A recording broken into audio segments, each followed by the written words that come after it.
Testing 1, 2, 3. Awesome.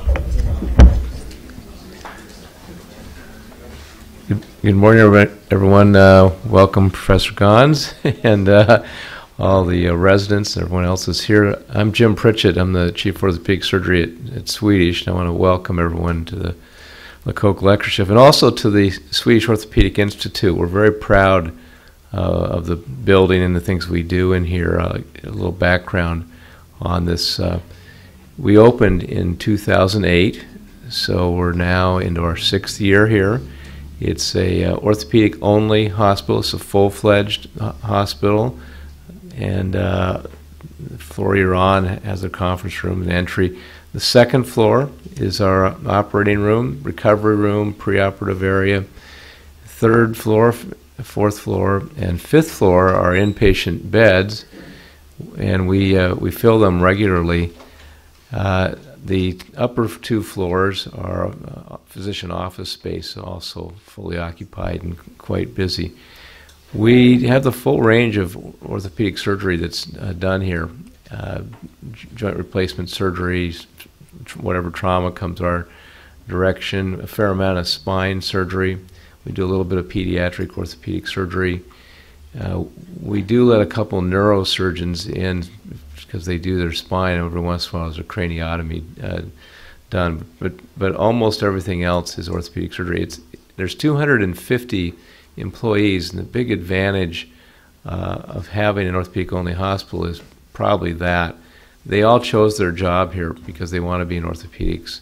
I know most of them, and they're very dedicated to orthopedics and what we do. We have a number of programs, such as our Joint Journey program. We use this room to outreach to the community. We sponsor lectureships nearly every month to the community. We have a patient education program in this room.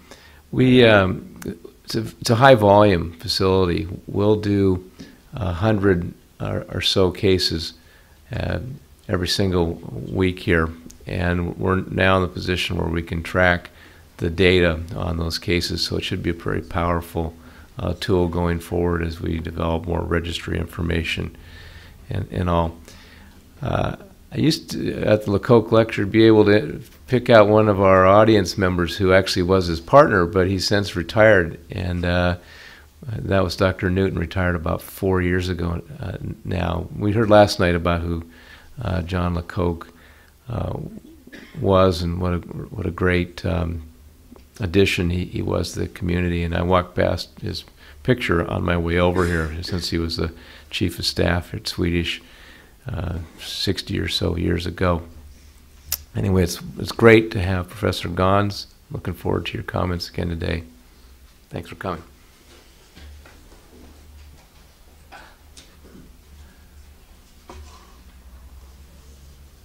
Better put it over here. Thank you, Dr. Pritchett. Good morning.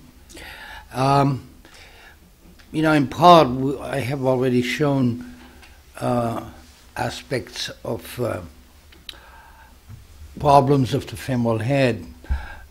Sometimes they use another title, what to do when the head is too big. But that title does not cover all the aspects of this, what I'm showing. Okay.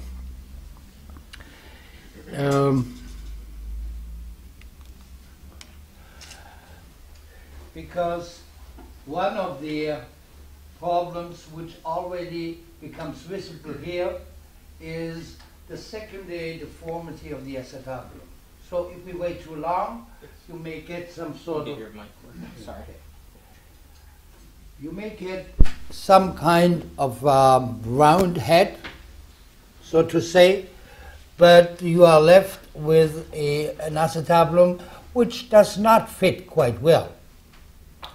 So I would rather go in earlier, and if I see that the acetabulum is involved to a certain degree, I prefer to go to the acetabular side, knowing that the deformity is on the femoral side, but we already have a secondary deformity.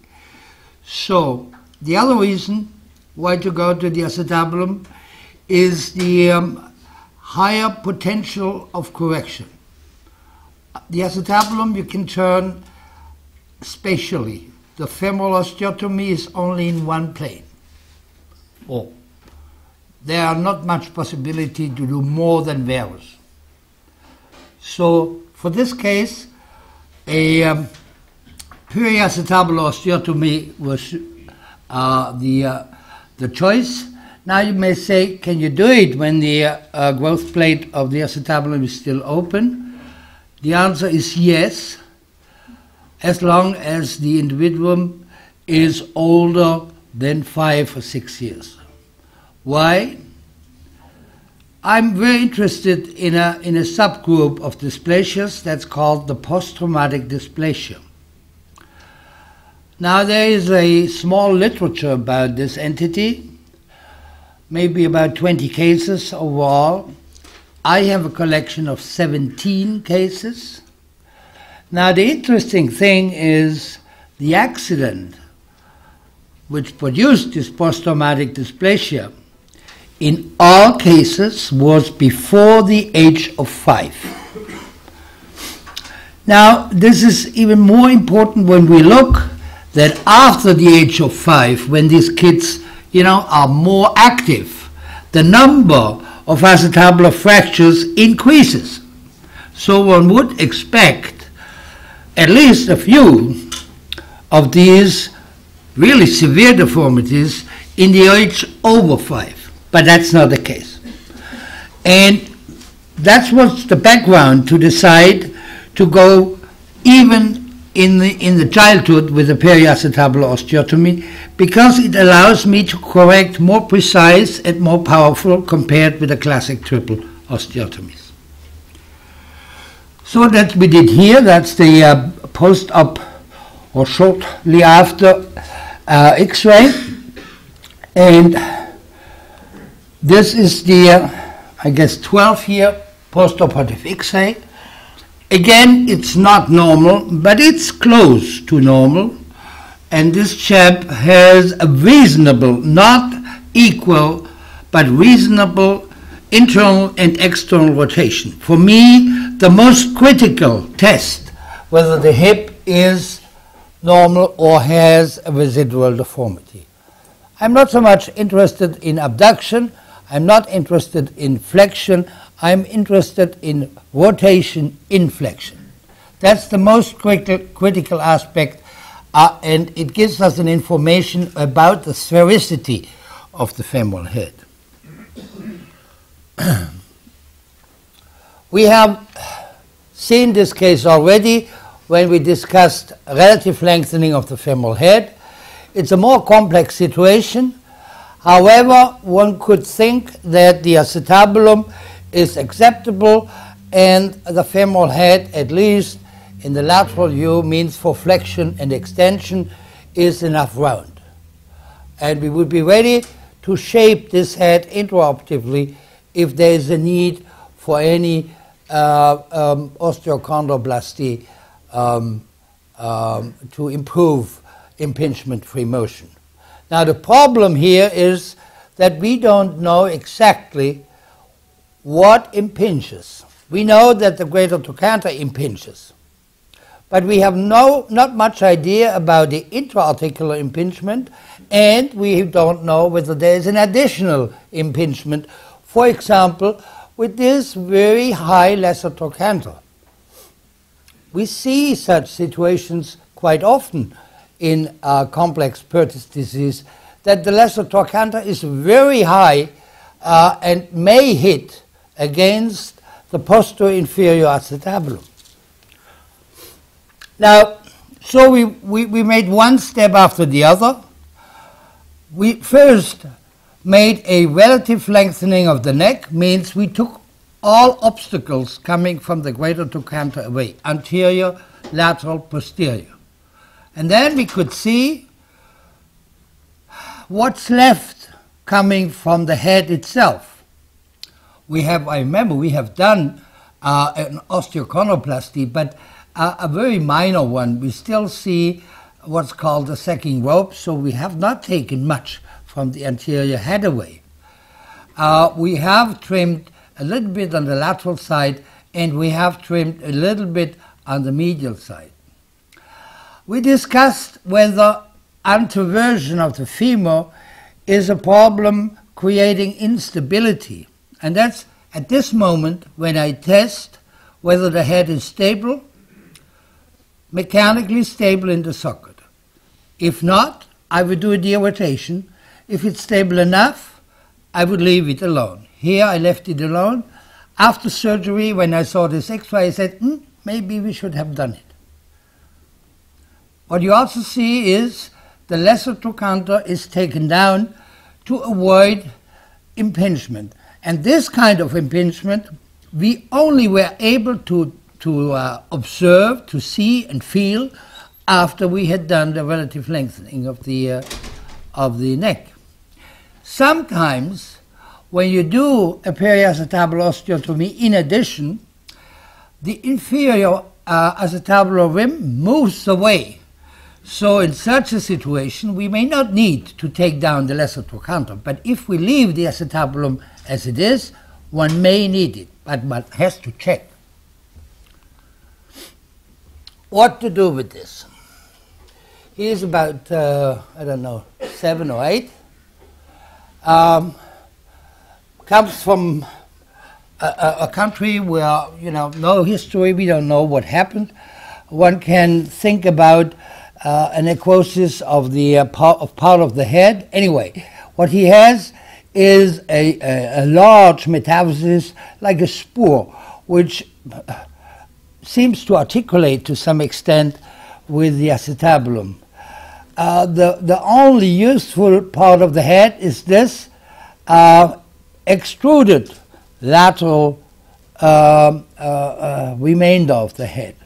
There is no neck, and there is a high riding trochanter, and there is a substantial secondary dysplasia. So, can we do all these corrections in once? Or should we go step by step? If you only do a trochanter advancement, you have achieved nothing for this hip. How to get this head inside the socket? The medial bone is an obstacle, so one has to remove this medial bone. Okay, let's assume you have done the trochanter down, resected this, and now you reduce the femoral head. Will it stay there? No, because the acetabulum does not provide containment. So you have to do all in once. This is the short-term result. I think that's 3 months or so. So we went step by step. We resected this medial horn.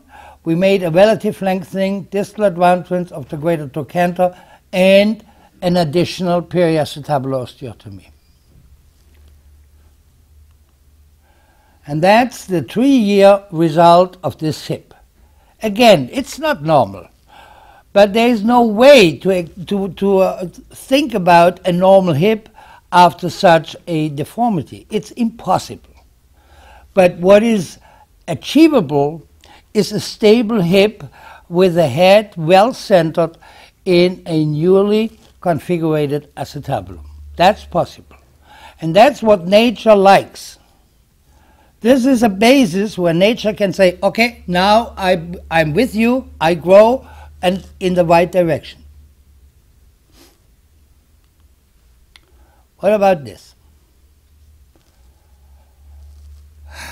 First we thought, what a big greater trochanter here. So we did the lateral view. It's not the greater trochanter. As you can see, this is a double head, a larger head and a smaller head. And the greater trochanter is here. Again, the same situation, no neck, a trochanter which is away relative to the normal position with the center of rotation, and the acetabulum is severely dysplastic. So we were observing the retinaculum after we had performed a surgical dislocation. We were looking where is the retinaculum with the vessels relative to this lateral bump. And the retinaculum was slightly posterior. We had to sacrifice maybe 2 millimeters of retinaculum, but we thought that's possible. So we just amputated this lateral head, like this. And you see that the calculation was correct. This portion is bleeding like it should. Of course, then we did the rest. We did the distal advancement of the cradle to canter and at the same time a periacetabular osteotomy. Again, this is not normal, and this patient needed a shortening osteotomy of the, on the other limb. But this is the 5-year result with, I would say, an acceptable morphology when we relate it to the primary deformity. Now this is even a more difficult situation. Coxa plana it's called. However, I'm always happy to see when there is a medial pillar and some stump of a lateral pillar still vascularized. What could we do here? After our, I must say, extensive studies of the vascular supply over many, many years, we thought, yes, we can do something. We can resect this middle portion, bring the medial and the lateral together, make the head smaller, and allow the head to be recentered in the acetabulum. If the acetabulum has a secondary deformity, then we do a periacetabular osteotomy in addition. That's the idea. Most of these hips are subluxed. Most of these hips have nearly no neck. Most of these hips have high riding trochanter, and most of these hips have a secondary dysplasia of the acetabulum. Again, these are the vessels which allow us to do such a resection osteotomy. Here you see the retinaculum, and this is about the area where the retinaculum enters into the head. There is no vessel here, and there is no vessel anterior. That's the posterior aspect. However, there is an anterior vessel which runs on top of the right Brecht's ligament, and this little vessel perfuses a substantial portion of the medial head. So you can prove this. This is from Sevid and Thompson. He made India ink injections for several conditions, and here you see he did a cut from inferior to superior, but he left the soft spot with the entrance of the retinacular vessels intact. The round ligament is amputated, so the blood supply comes only via this vessel structure. And you see nearly all, the entire head is perfused. Now, then he did the opposite. He cut the neck together with the retinaculum, but left the inferior retinaculum, so to say, right Brecht's ligament intact with this vessel, and you see there is a substantial part of the head perfused. Now this is a static picture. Blood flow is something dynamic and takes over. So in reality, and we know this from other studies, in reality such a vessel is able to feed maybe half of the head or even more than half of the head, but probably not the entire head, as we can see this with the perfusion from the retinacular vessels. So this is a situation where we thought there's already a hinged abduction. You see here the hinging area. You see the extrusion of the femoral head out of the socket. Trochanteric osteotomy is already done. This is the capsule here. Now we have to prepare the retinacular flap. Here I'm playing around because many people were behind me and were asking questions all the time.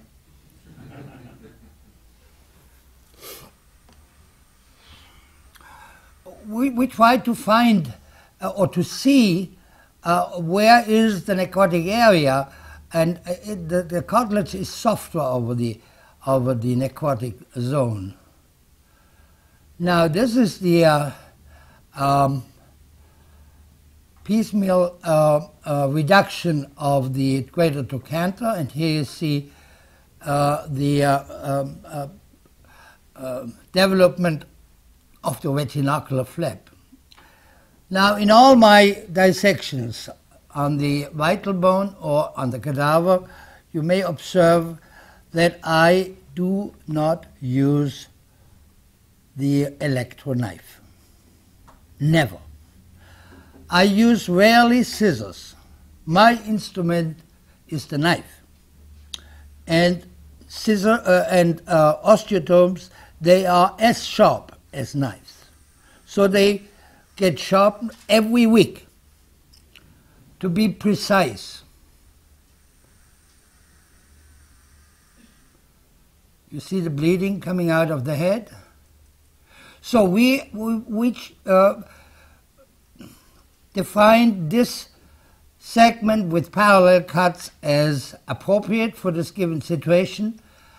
Today I get a model of the hip, of the individual hip, and then I play with the model and see whether I have to do parallel cuts or to resect a triangular cut, because the aim is to end up with a more or less spherical head, not with an American football which has two different diameters.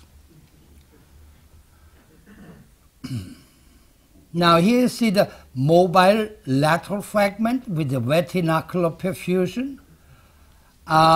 One has to find the best position. Quite often we get a gap here distally, which is filled later on. Here you see the screw fixation. Normally 2 screws are sufficient. They never are removed, if you think about this.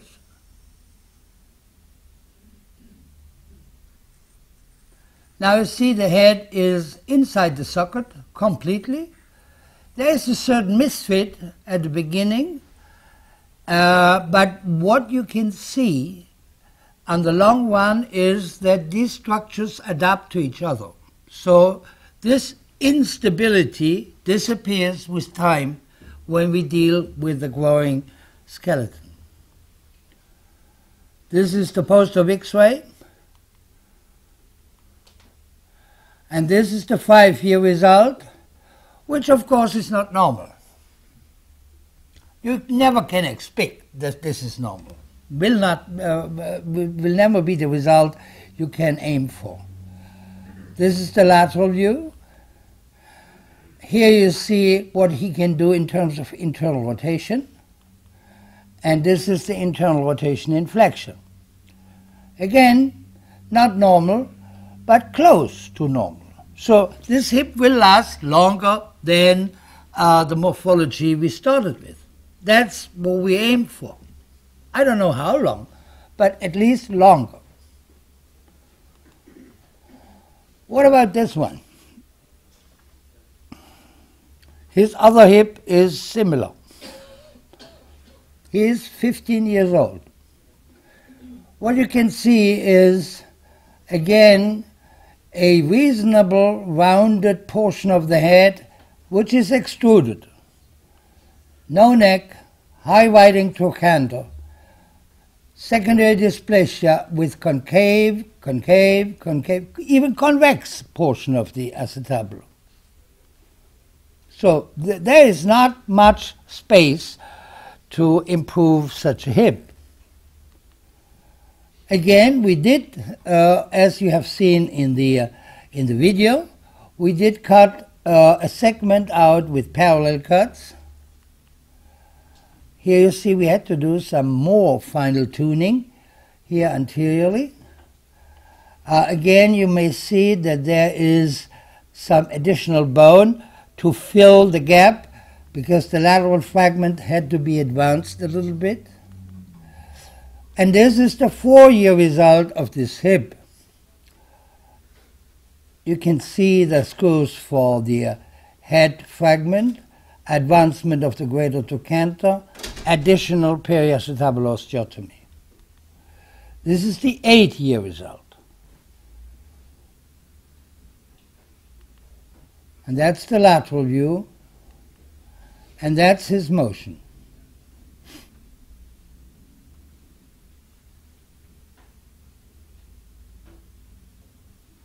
No normal internal rotation, yes. He has a normal gait.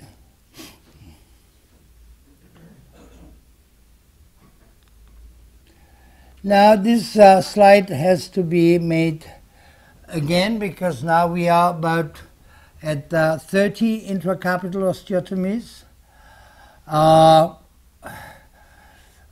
I don't try to do it, or I don't do it in children younger than 8-9 years, because I have one case where the mobile segment did not grow in the same amount as the stable segment, and I had a secondary sort of displacement. It became better after, and it was a case without periacetabular osteotomy. It became better after we had covered a little bit more the head, but it is not ideal. All others have an equal growth of both sides.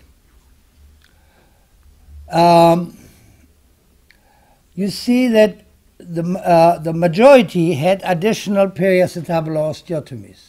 And we have 2 patients where we had to do a colonna. We planned a colonna, and we ended up with the maximum of excavation of the acetabulum. We could not go further medial, not go further lateral, not go further up. So the head was still too big. So we had to reduce the size of the head. We will talk about this later. Now, there's no femoral head necrosis. And this is the most important aspect. All patients are very pleased, and also the parents, about the improved hip motion. This is the most recent case. I did maybe a year ago.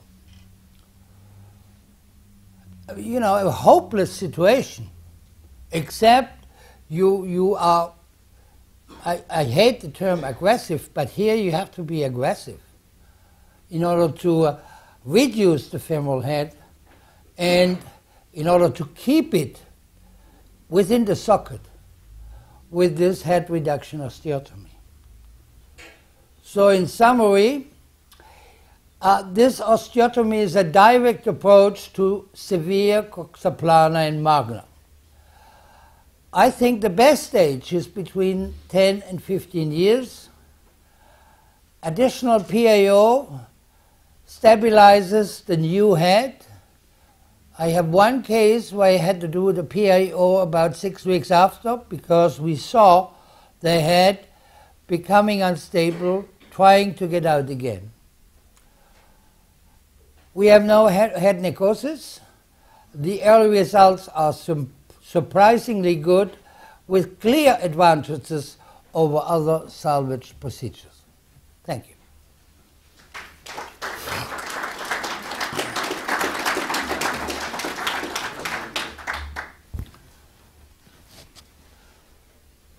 You have questions, comments? Mics for questions. So I'll start Yes. with a question. So as a non-hip surgeon, so yesterday we saw some adults, we saw elderly people, now we see kids. Is there one hip score that can apply for all pathologies? No.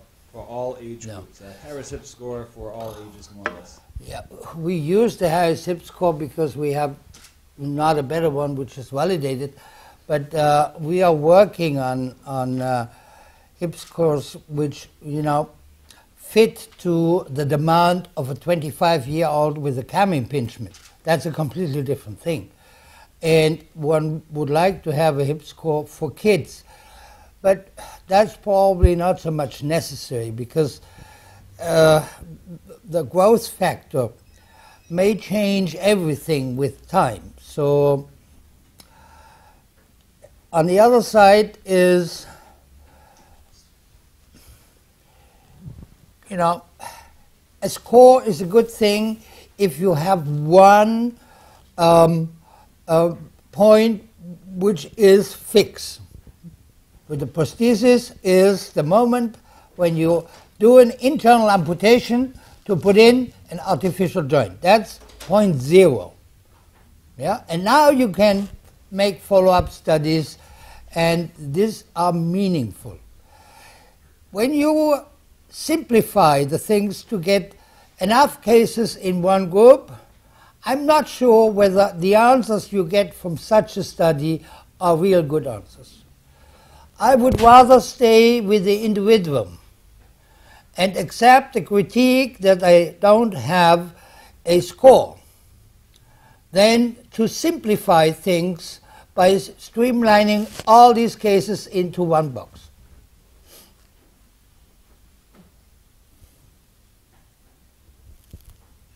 Yeah.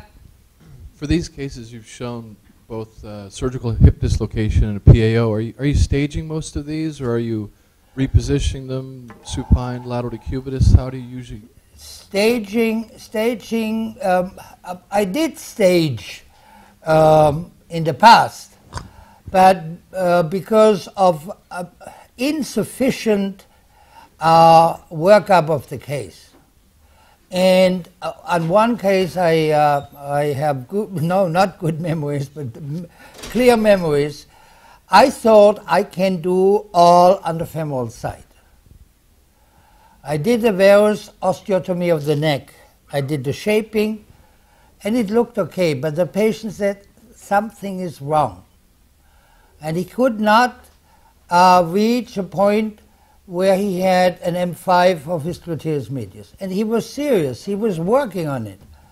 He just didn't get it. He said, I cannot say that I have pain. I don't feel secure. And I get tired very soon. So he came back again and again. And after 1 year, I said, okay, the lateral joint space looks a little bit smaller. So we did a new X-ray in abduction, and it looked much more congruent. So I said, I hate to ask you, but could we discuss an additional periacetabular osteotomy? He said, yes, yes. So finally, I pulled him over the table. And we did the periacetabular osteotomy in addition. After 8 weeks, he came and showed me his abductor force, a perfect M5. So there are situations, you know, retrospectively, I should have done it. I should have included the periacetabular osteotomy in the concept. Could you comment towards that exact end? There were a lot of questions after the cadaver lab yesterday, particularly questioning your cuts for the PAO and what happened to the ischial cuts. You had done it when we were in the lateral position, but would you just clarify to the residents what you would normally there was a question about this too. I like to start with the femoral side. And only occasionally I have a situation where I say, okay, I can do the shaping plus correct the versional problem on the femoral side to get stability, so I don't need to do the periacetabular osteotomy. If I do a periacetabular osteotomy, it's okay, I can do the first ischial cut from the femoral side. So I just find the gap between the quadratus femoris and the gemellus inferior and go down to the ischium, dissect a little bit the sciatic nerve so I can pull it away, and then it's easy to do the first cut from this from this side. If you don't know what the direction is of this cut, because you are not used to do this there, so you take a pelvis, have an assistant who holds it in the same position as your patient is positioned, and then you know how to cut and how far to cut. So for me, this is easy, and the patient is draped in a way that he just will be turned and we continue. So I don't even leave the room, we just continue. It takes 5 minutes to establish everything so we can do the rest from anterior. Now, having done the ischial osteotomy, after repositioning the patient, the procedure is only 1 hour more. So it's very quick then. And that's different than if you were not doing the femoral side at all. You would just have the patient. Yeah, it takes a little bit longer because you have to do the dissection to come to the ischium from anterior. 10 minutes more.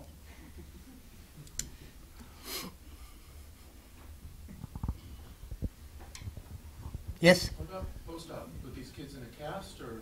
Some of them, the wild ones. It's a good question. I never know whether I should do it or not. Because, you know, you see these kids once or twice before, and they don't speak. They sit there. They hope surgery will not be the discussion, but then, okay, they come. But you never know, really, whether they obey. And also the parents are sometimes, you know, not very helpful. Anyway, it can be, or if I'm in doubt, I say, when I see that you don't obey, you will get a plaster immediately. And that's what they don't like. So at least as long as they're in the hospital, they are brave. Yeah. Is there an age limit that you wouldn't do neck osteotomy because of the retinaculum or the periosteum being attenuated with age? No. Of course, I would like to be careful with the growth plate, but I would still try to do it. Even older adults, though, so 20s, 30s? Oh, yeah, sure. The only difference is that the periosteum is somewhat thinner, and you have to be more careful, and it takes more time to keep the retinaculum as one flap without holes in between from the bone.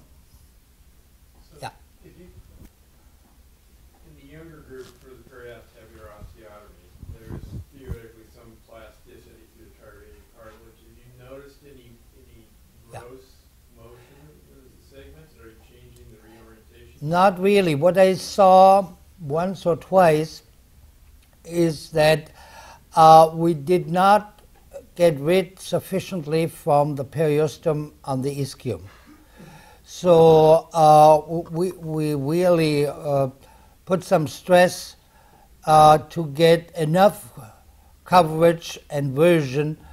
And I thought I can see a kink in the growth plate.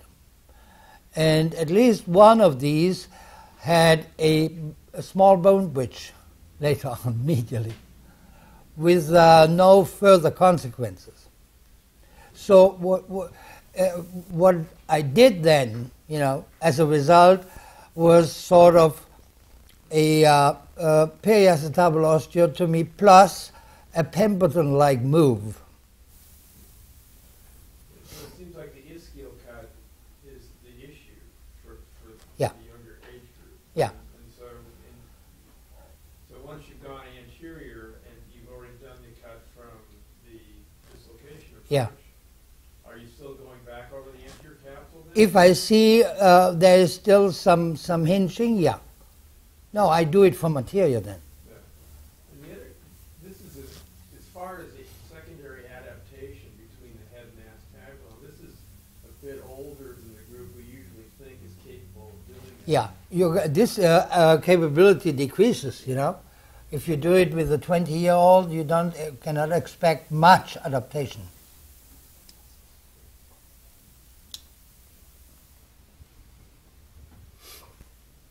I don't see in the back.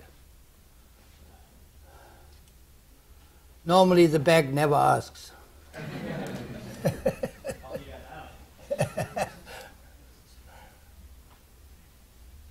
Okay, thanks. Thank you. All right, so welcome to this morning's case presentations. This morning we're going to be talking about hip and pelvis trauma. We're going to slightly kind of change from what we've talked about in our last sessions, where we've seen kind of the usefulness of the powerful osteotomies. And these cases this morning we'll be kind of looking at cases where maybe the osteotomy isn't powerful enough and we may have to use something else. And we'd love to hear, Professor Gons' take on these cases as well. So just as challenging as the cases in the past. So first I'd like to introduce our panel. The panel will be moderated by Dr. Tanya Ferguson from Harborview, and we'll also have on the panel Dr. Keith Mayo from Harborview, Dr. Reza Firuzabadi, and Dr. Connor Cleveno, as well as obviously in addition to Professor Gons. So with no further ado, I'd like to introduce Jess Teleria, our first presenter, one of our R3s.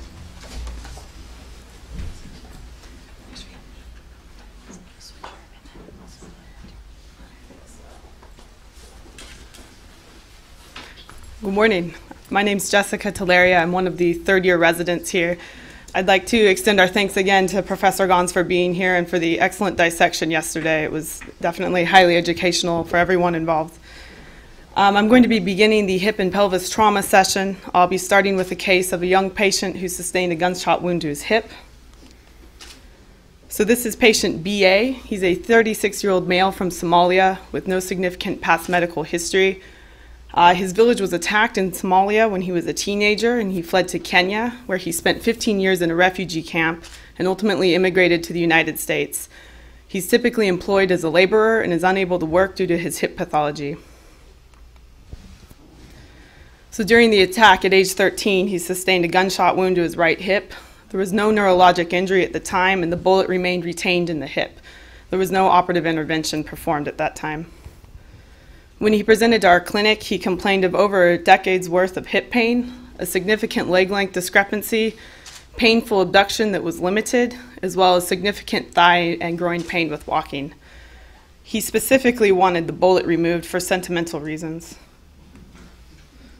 So on exam, he was a slender, well-appearing male. He had a notable Trendelenburg gait, 2 centimeters of pelvic obliquity and leg length discrepancy. His inward rotation was only 10 degrees. His outward rotation was 40 degrees. He had less than 10 degrees of passive abduction, and this was painful to him. His abductors were functional but diminished at 4- out of 5 strength. Looking at his radiographic presentation, there's a notable growth disturbance at the proximal femur. You can see that the bullet is retained predominantly in bone, but also some small fragments within the soft tissue. His articular trochanteric distance is actually negative on the right side by 6 millimeters. His lateral offset is almost a centimeter shorter than the contralateral uninvolved side. His Nick shaft angle is 20 degrees less than the contralateral side in association with his coxa vera and coxa breva. His center edge angle was within normal limits and similar to the contralateral side. This is his lateral view. You'll note what appears to be a large anterior osteophyte here, excessive bone posteriorly, and then the bullet encased within bone. A maximum adduction view was obtained to theoretically simulate joint space should a intertrochanteric osteotomy be performed, with the thought that a cut at approximately this level would produce a final result that looks something like that. So at this point, we have a 36-year-old male with antalgic gait and 2 centimeters of leg length discrepancy. He has both coxa vera and coxa breva, radiographic signs of both internal and external impingement, as well as a bullet lodged within his bone. I would like to ask the panel and Dr. Gons what thoughts you have on this case and future management. We have a pointer for you as well, Professor Gons. So, any thoughts? Well, this patient presented, how many years out, Jess, was this now from his original accident? 23. Yeah, so there could be a discussion about what to do with a patient like this acutely as far as management, but since we don't have the radiographs at that time, the patient presents now quite a bit later, and based on these radiographs, you know, I just gave us a bunch of the measurements, and yesterday you said you don't like measurements, and what I've heard from you over the last day is what you end up doing, although I can't imagine how you exactly teach this, is you try to make a hip look like a hip at the end of the day. And going forward with this, what is that going to take?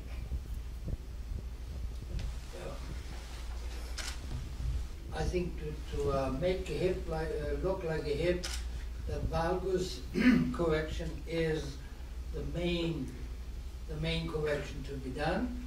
I think although the deformity is higher, it's acceptable to go to the inter or even subtorque level to do a valgus type osteotomy. We do not know exactly what an additional debridement can do. One would like to get rid of this bump even doing a valgus osteotomy, because much one cannot do, because one cannot take this fovea area too high into the weight-bearing area. So maybe 15 to 20 degrees maximum valgus can be done. One can gain some length by taking no wedge, just put the edge into the distal fragment, the lateral edge into the distal fragment. I would probably do, before I do the valgus, because then it's much easier, I would do a dislocation. I'm concerned about this area here. I would like to debride this. I would like to debride this, and I don't know how much I may be able to take without interfering with the retinaculum. I'm not so sure whether I would really make an effort to take out this bullet, because that's an X-ray cosmesis. Just a question, is there a role for removing the bullet for preservation? Does the bullet and any metal debris from it or metallosis of it cause any problems inside of the hip socket, to the cartilage, to the surroundings? Is that something you know about? You know, bullet is probably an obstacle when you need an MRI later on, because this is certainly, or I suppose it has some ferromagnetic capability. I'm not sure. Maybe bullets are made so that they are not ferromagnetic, so that you can remove them after an MRI or so. I don't know. But I assume here, with all this, what we have, the removal of the bullet is more mobility than to leave it in place. Saying this, one has to check whether the bullet will not interfere with the blade of a plate. Yeah, that's about it. And let me just back up, because we've seen these injuries. Commonly, when they do come in acutely, the femoral head maintains a sphericity. It drops over time, and with growth changes. Is there a role in the patient that has sustained a gunshot wound to the femoral head, a bullet lodged within the head, to remove it acutely to prevent subsequent problems? I don't know. I don't know. There is one very old paper, maybe 25 years ago. It's published about what is the harm of metal in bone. And as I recall, there is no real need to remove it, except it interferes with function. Dr. Persbody. Yeah, there's a couple of case report, I think they're from the late 80s, where they looked at bullets in joints And the problem that can occur is that you can get lead toxicity. And it's not local problems, lead toxicity globally to the patient. So one thing you may want to ask them is, are you having abdominal pain? Are they anemic? And in those papers, the patients that did have the bullets removed, they checked the serum lead levels before, which were elevated. And once the bullets were removed, then the lead levels went down. So I think, that may be one of the reasons. Otherwise, I agree with Dr. Gons, it can be harmful removing these bullets. And if they're asymptomatic, then there's really no need to have them removed. What was that? Yeah, please. He was insistent on having a bullet removed.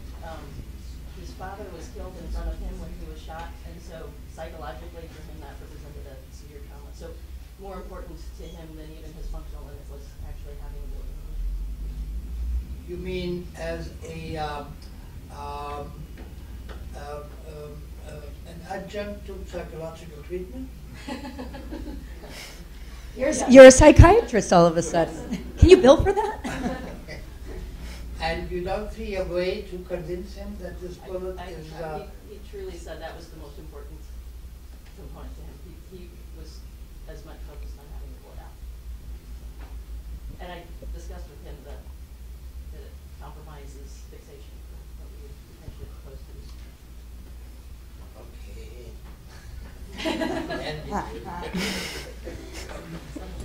Before he suicides himself. All right, Jess, let's see. See Okay. where you went. So things that we considered when making our surgical plan were the patient's young age, the fact that we did want to improve his leg length and his abductor biomechanics. We wanted to address the impingement, either inter or extra-articular or potentially both. And then as mentioned, the bullet, we needed to figure out how to remove that. Actually, do you mind if we ask one more question of the panel? So you had said it was a 2 centimeter leg length discrepancy. That's correct. And Professor Gons, you mentioned that depending on the way in which you did the osteotomy, you might get some length. Is there a way to plan your surgery such that you can get a full 2 centimeter leg length? You have to do this with preoperative planning.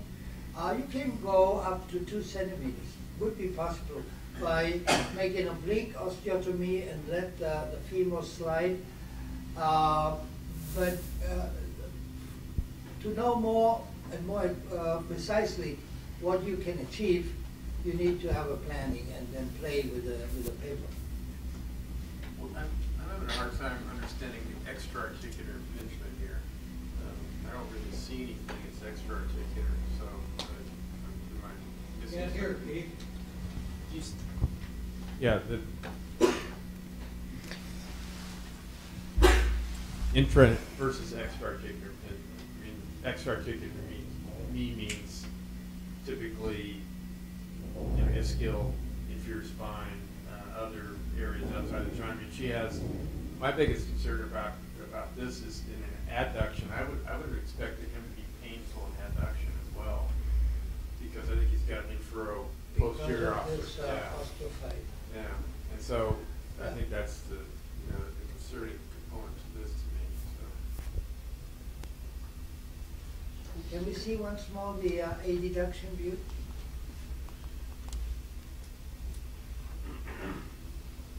Yeah, it's one of these unbound femoral heads, in a way. Maybe the treatment should also include this area. And then, of course, this area. And then, of course, this area.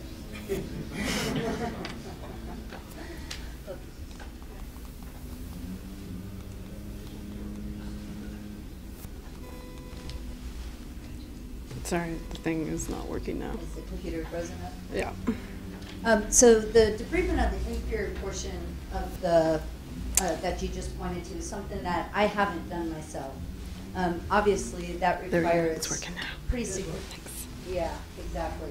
And in fact, sometimes it appears that the displacement through the entire head has fallen in the sagittal plane versus, in this case, you said it is an osteophyte. Did I hear you correctly there? That it's not a part of the growth disturbance, nor it's a osteophyte itself? Well, I guess it's an osteophyte. Maybe it has to do with the bullet. But when I look to the the contour of the head and the axis of the neck, then I don't see a retro tilt which could explain this this bone.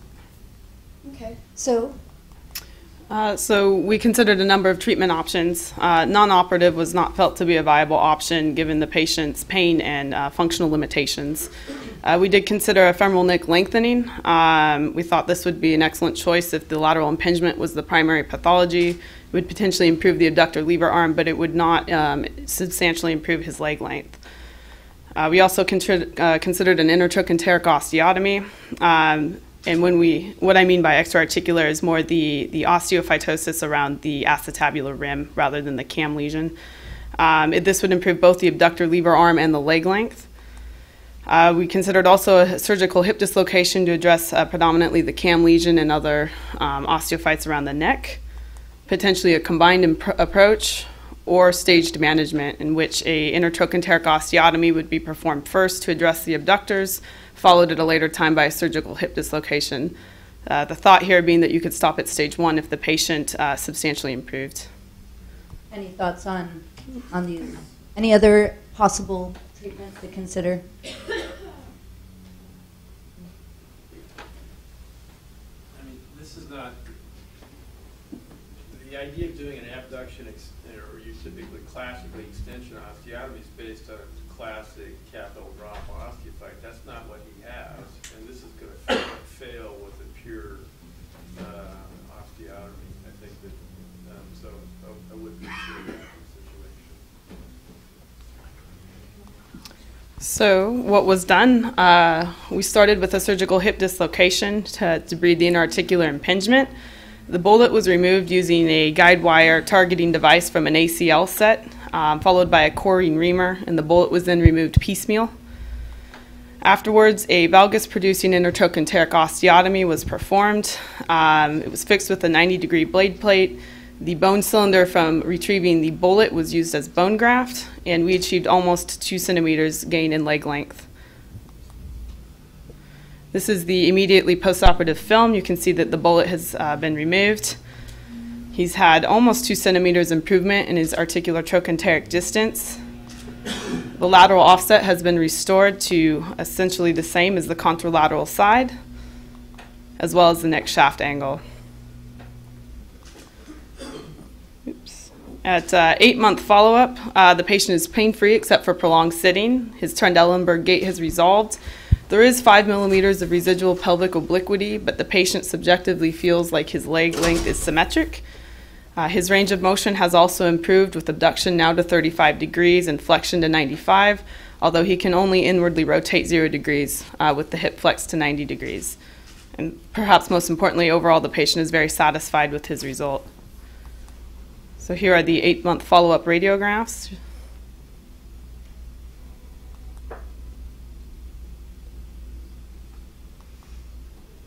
So I'd like to ask the panel what thoughts they have about the treatment pursued and the final outcome. Apparently you did take a wedge. A very small wedge. We targeted, we ended up getting about a 20-degree osteotomy, and a small 5 millimeter wedge was removed from the lateral cortex of the femur. What's difficult to appreciate is the proximal fragment was tilted and almost telescoped into the distal fragment such that the osteotomy was sitting here.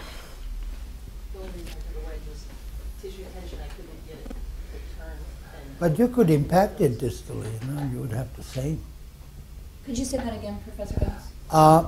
You know, when it's just correct, without any wedge, then the lateral edge of the proximal fragment goes into the distal fragment, and that's the maximum of shortening, or I would accept. So I don't really see a need to cut more and do a medial, fill the medial gap. Normally this heals by its own.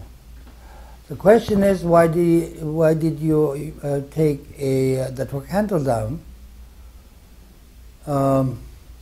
Because doing a valgus the trochanter comes down and doesn't need to be, pulled in addition downwards. So this I would not have done, but otherwise it's okay. The other thing that bothers me is the shaft offset. He's 35. He's going to need a total hip eventually, and no matter how much this remodels, I'm not sure I could do his total hip without doing a subtroch osteotomy to realign his canal. You could take his trochanter off, but you're going to have problems no matter what kind of stem you're going to use. And so I think that's the reason. You have to plan for shaft offset for the next operation. And that's why in North America, people say you can't do osteotomies because of the issues with, that's a bogus argument, but we hear it. And I think that if you plan it to do, as you said, an oblique opening wedge, pure opening wedge, you can get the same frontal plane correction without, 25% shaft offset, depends on what the trochanter is really for your salvage. But this won't be a fun total hip. Is there a mechanical disadvantage to the shaft offset itself on the hip? Depends how the knee looks like. Yeah. But it is an offset which is not normal, if you follow this contour, then this should go down here. So to answer your question, you have to go down to the knee, but these guys often have a varus knee, so then it accentuates the varus knee, which is not what you wanted. I have a technical question. Why did you use this blade for valgus osteotomy? Instinctively, I would have used a 120 or 130 degree plate. Because, after you have taken down the greater trochanter, you have a very short grip in the proximal fragment. I see that you realized this and then you did this additional screw, which is okay, but it's not the optimal fixation of the proximal fragment, which can be achieved without paying for it. I was worried about how, because I did do the coring reamer up towards the neck, so I was worried about my blade plate going towards where the blood had been. Even more so, you would go more to this level. I would rather have this direction. All right, well, that's a great case. Thank you so much, and Dr. Lee, for sharing that case with us. I think planning these cases it's so technical. Can I ask one last question? Of course you can. No, you can't. Thank you. Did you? I was, looking to this. I'm concerned about this edge. How did the acetabulum look like? I think he had already some damage there. And if so, why you didn't remove this? Because his coverage is okay. I struggled technically to access that. Did you try to look at this area after the valgus osteotomy? I didn't go back there. Oh, okay. Yeah. Just a quick technical question. So you said you would do the surgical dislocation without taking the trochanter off. Is that what you said, Dr. Gans?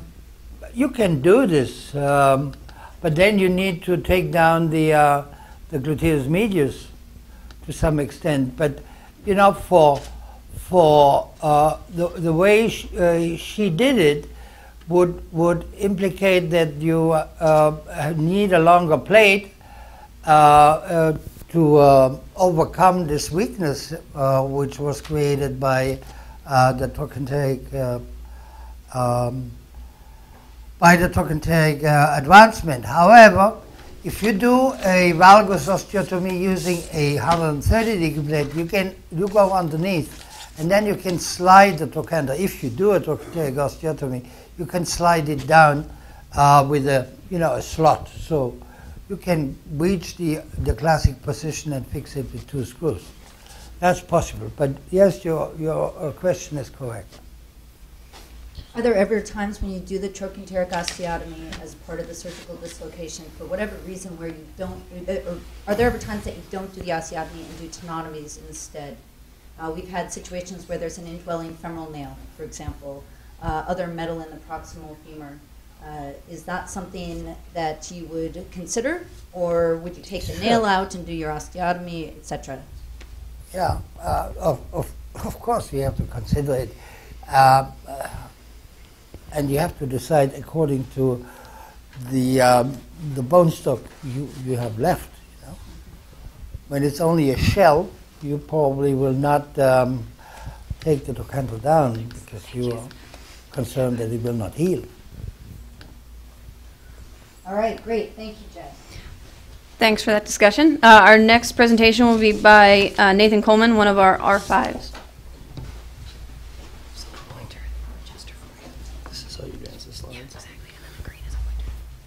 All right. Thank you, Amanda, and thank you, Professor Gons. So I'll be presenting a case of a young male who had a transverse posterior wall acetabular fracture that was postoperative period was complicated by osteonecrosis. So when we first met the patient, he had left hip pain status post open reduction of his acetabular fracture dislocation. He's a 17-year-old male. He was initially involved in a high-speed motor vehicle collision where he sustained a left transverse posterior wall acetabular fracture dislocation. Here's his initial injury film with the hip dislocated with the posterior wall, obviously fractured and comminuted, and you can see a minimally displaced transverse component. Here's his reduction film. Here's the obturator and iliac obliques showing the comminuted cranial posterior wall fracture and that minimally displaced transverse segment of the fracture. CT scan demonstrating showing the characteristics of the fracture with the involvement of the articular, with several articular pieces and involvement of the dome of one of the posterior wall fragments. He was initially treated with the Coker-Langenbeck approach, an open reduction, internal fixation of interfragmentary lag screws and a plate. One of those screws you can see is going across, stabilizing and fixing the transverse component of the fracture.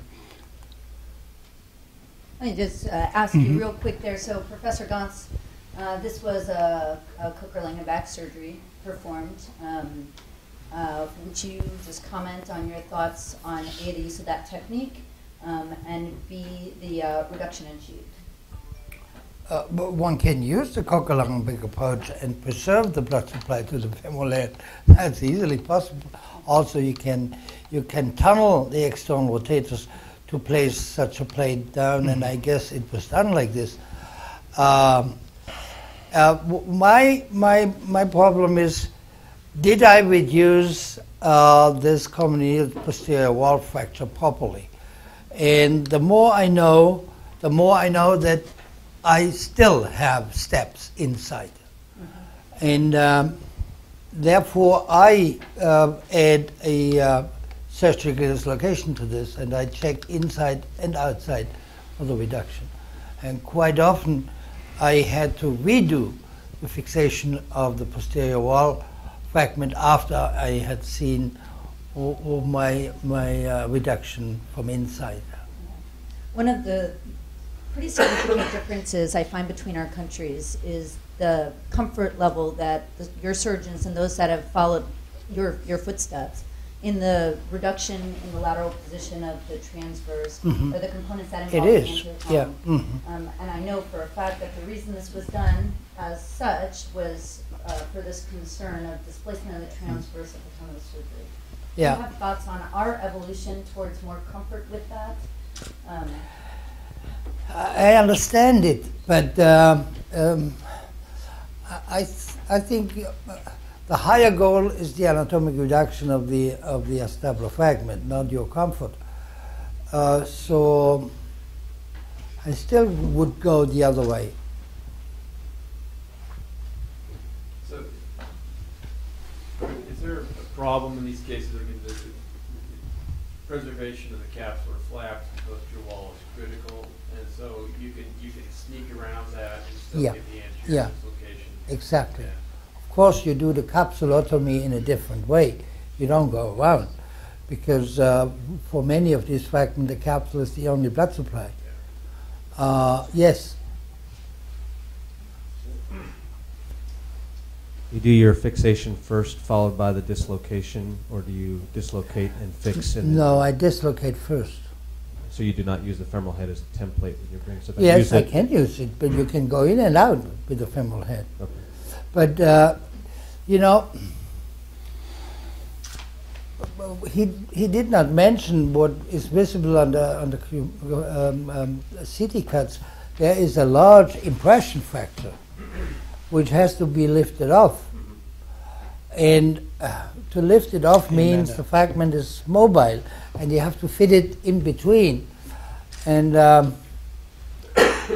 my security, or the need for knowing better whether these fragments are placed properly after I have produced the shell from outside with a nice anatomic reduction, this forces me to look inside, even then again afterwards. So at the end, I do again a careful, at least subluxation, often dislocation. Okay. You see that where we have, there was here. Here's the impression. And this should be, you know, mobilized, and when it's mobilized, it's mobile. All right. So here he is at 2 months, status post of fixation. He hasn't resumed full range of motion of the hip, but he is pain-free. And he then comes back at 6 months with painful weight bearing, more motion, but still not normal of the left hip. His flexion is about 90 degrees internal rotation, 15 external rotation, 45. He has pain with weight bearing and flexion internal rotation. Otherwise, he's healthy. And here's his 6-month X-ray showing weight bearing surface, osteonecrosis. Any thoughts on etiology of this lesion and where to go from here? Okay, now you have to tell us about the time difference between accident and reduction of the femoral head. Yeah, so I got this information just this morning, but it sounded from the records that it was approximately an 8-hour interval between the time that the patient's accident happened and the presentation to the hospital. Okay, this means another 4 hours at least until you could reduce the head. Yeah, so probably a 12+ interval of the So approaching the upper limit. This is a possible explanation for the necrosis. However, the next question would be at which level you did take down and how many you did take from the external rotators you did take down. Yeah, and talking to the surgeon who did the surgery, he said, having known you and read everything you've ever written, he did exactly as you've said, which is to prevent, provide the exposure only as low as necessary with maintenance of the inferior gemellus to the extent possible to avoid any possible injury to the obturator externus and its protection of the vessels. And he also did look to the anastomosis, or? And he did look to the anastomosis and performed, so he did take down the piriformis and the obturator internus tendon, and with the superior gemellus, which was injured at the time of the injury. Yeah, that's normally the case, Mm-hmm. you know. And in doing the tenotomies, tried to preserve as best possible the blood supply. He said, I was, as I always am, as cognizant of the blood supply and careful for it.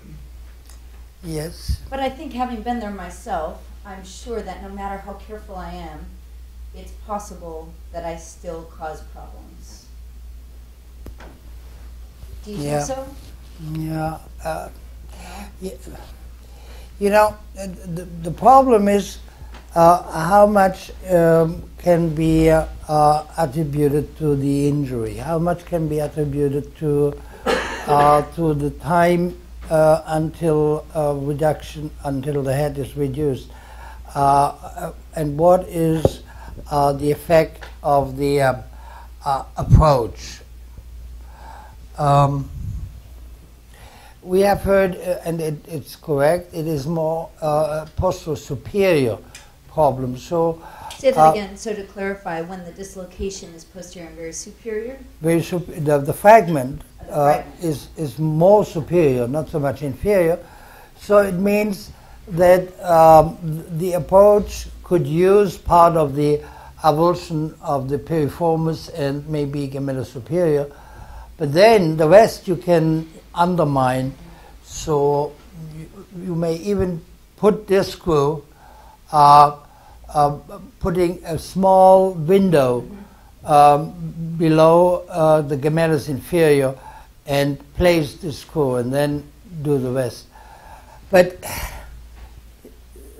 quite often you cannot say what is the major reason for this necrosis. Well, it's nice to hear you say that. Just we heard yesterday that it's never the piano; it's always the piano player. But once nearly in a while, always. maybe it is the piano itself. Yeah. Okay.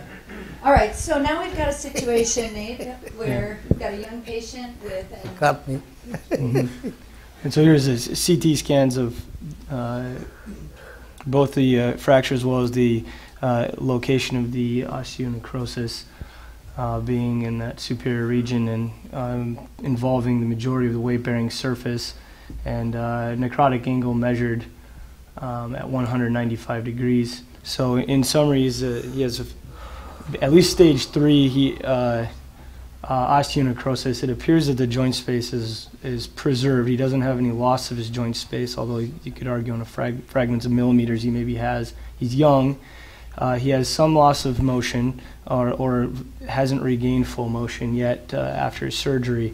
And again, there's the necrotic angle is less than 200 degrees. There's a few studies that suggest once it gets over 200 that the success rate of certain is yeah. Yeah, that's about what the literature says. Now, I would, before I think about these possibilities, I would like to see the contour views. Did you do this? And we don't have We don't have them. yeah, unfortunately, and I apologize for that. We couldn't get them. Yeah, because it is a very useful information whether. So what views, would you just explain for the audience and myself as I'm learning, what exactly would you like to see here? One is an AP view of the hip, with the hip flexed to 45 degrees. So what we get is the relation of an anterosuperior contour of the head with the acetabulum. And the other one is an oblique view, 30 degrees from proximal to distal. And this shows how the posterior contour is articulating with the head. Is there how far you have to go, or how oblique you have to make your projection in order to get an intact contour, again articulating with the superior acetabulum. Now this gives you an idea how much correction you should do, and then you can think about how much you can do. And how much can you do? At what point do you reach a limit that an osteotomy, the osteotomy you're discussing, is not an option for you? What? At what point is that can you no longer obtain the correction? What? No, he's 16 or 17. 17, yeah. So I would go far, Okay. very far. I would not think about an arthroplasty. Really, that's shocking. I would eventually talk about an arthrodesis when I don't see the possibility of an osteotomy. But with the newer techniques of a flexion osteotomy, you can go up to 60 degrees flexion plus minus varus, without ending up with a flexion contraction. Okay. You know, that's about the limit. But taking down the trochanter, having the blade already in the proximal fragment, you can turn it, and you can see how much you need and how much you can get. And then that's what you fix down to the shaft. So it means that, again, a part of capsulotomy helps a lot to make the flexion osteotomy easier. And normally it is flexion, the direction to go. Yeah. That's interesting because the classically described technique does not include a capsulotomy. Yes, and not a trochanteric osteotomy. Dr. Mayer, you have experience with the osteotomy that Professor Gons is describing, the flexion osteotomy. What has your experience been with that procedure, and what are the limits? When is it something you look past? Let me, in all series, the post-traumatic ones are the ones that do the best. Obviously, if it's steroids or alcohol or idiopathic, they don't do as well. So, this is a discrete area, and so I think as far as outcomes, he doesn't have profound collapse, he doesn't have secondary changes. Yeah. So he's a good overall prognostic group. And I mean, if you're willing to go to some of the Japanese literature, I mean, you can rotate in extension or flexion. But if you look at what you have to do to the proximal femur to get those corrections, there isn't much left attached at the end as far as the muscles. And to me, always the issue is at what point. This is one thing where we probably should come up with a limit is how far you can flex without doing a trochanteric osteotomy, because without winding up the abductors. And I think that's one of the biggest problems that people have. Yeah, that's why you have to take it away and put it back after you have corrected. That's just challenging us for some of us, not you, of course. Now, this is what you can really do on the cadaver. Yeah. Yeah? Because you don't need any, you don't correct a deformity, you correct a contour. Yeah. And it's, I think about 60 degrees is what you can do with the retinaculum and the vessel when you turn it at the level. Classic flexion osteotomy end up with a posterior shift of the shaft of about 3 to 4 centimeters, so that the head looks up. And then you have not an optimal relation between acetabulum and head. So, but if you can turn the neck head fragment just around the center of the head, you have the least possible additional deformity. And I have cases where at the end I said, okay, I didn't know how much varus valgus I had to add, so at the end I had to bend the angle of my blade because the blade was already inside to make the correction, I personally find this a very challenging correction. It is fun to do this, and you will see if you try this once on a cadaver, you will be perplexed about the correction you can do.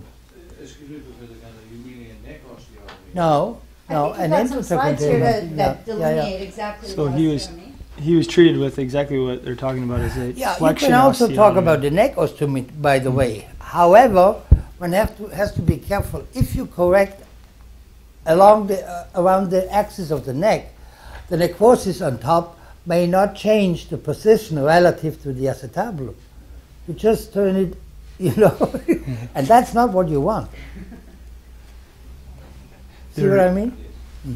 There is one study I found where an author reviewed rotational osteotomies and flexion osteotomies. The numbers were not large, but it seemed that the flexion osteotomies lasted longer and were more happy than the rotational osteotomies. When you say rotational, you mean Sugioka? Yes. Yeah, Yes. I'm talking about something in between. Okay, so not at the base of the neck. Yeah. Okay. So he was treated with the hip flexion osteotomy, intertrochanteric hip flexion osteotomy. This is a schematic of how you would perform that osteotomy with a blade. And the goal of rotating the damaged surface anterior out of the weight-bearing portion of the hip and allowing it to heal. Here's an intraoperative or post-operative after correction x-rays demonstrating the amount of flexion achieved, and immediate plane radiographs post-operatively, or 6 weeks post-operatively, and then at 3 months he was weight bearing, he was feeling better, and you can start to see at 1 year that he's healed or at least he's well on his way to healing that segment. Looks like he may have some potential impinging anatomy, but at this time he does not have any symptoms of impingement. Yeah, it looks great. This is, and this surgery was performed, is that the last follow-up that we had? I thought Yeah. there was at 18. Okay. Oh, no, there is, yeah. So this is when he went off to college, and that was about 7 years ago, and he hasn't been back. But you did the right thing. You not like you show on your drawing, you have done a trochanteric osteotomy. Mm-hmm. Yeah. And again, this wasn't my case, but I think that this is a really hard surgery to do without the osteotomy. The trochanteric osteotomy, as you just described. So you Helps a lot. don't coil up there. Because you quickly run into, the hip remains in this flexion position, and it's difficult to get it in a full extension. Along those lines, do you recommend releasing the psoas? Some authors do, and some don't. I think the psoas is only one cause. That's a multifactorial thing, and it has also much to do with the capsule. Well, this looks great. That looks great. Thank you. Did you check further whether the area is revascularized or whether we just see another portion of the head Well, here? actually, I was going to ask you that. So, no, and by the way, a capsulotomy was not performed. It was not evaluated at the time of surgery. What is your impression of what happens with the avascular lesion or the dysvascular lesion in these cases? The younger the kid is, the higher is the chance that you get a revascularization. Yeah. In the adult, normally you get nothing. There are experiments. They say they tell about 5 millimeters revascularization of cancerous bone, but that's an animal experiment. All right. Well, that's a great case. Thank you, Nate, for presenting that case. Given experience there are case reports of doing sequential flexions. So flex. Heal. And then 3 months later, the next one. Well, not so close together, but coming back later and doing another one after you sort of maybe allowed for some vascular relaxation. Now, I think what we do is close to the Sugioka, but much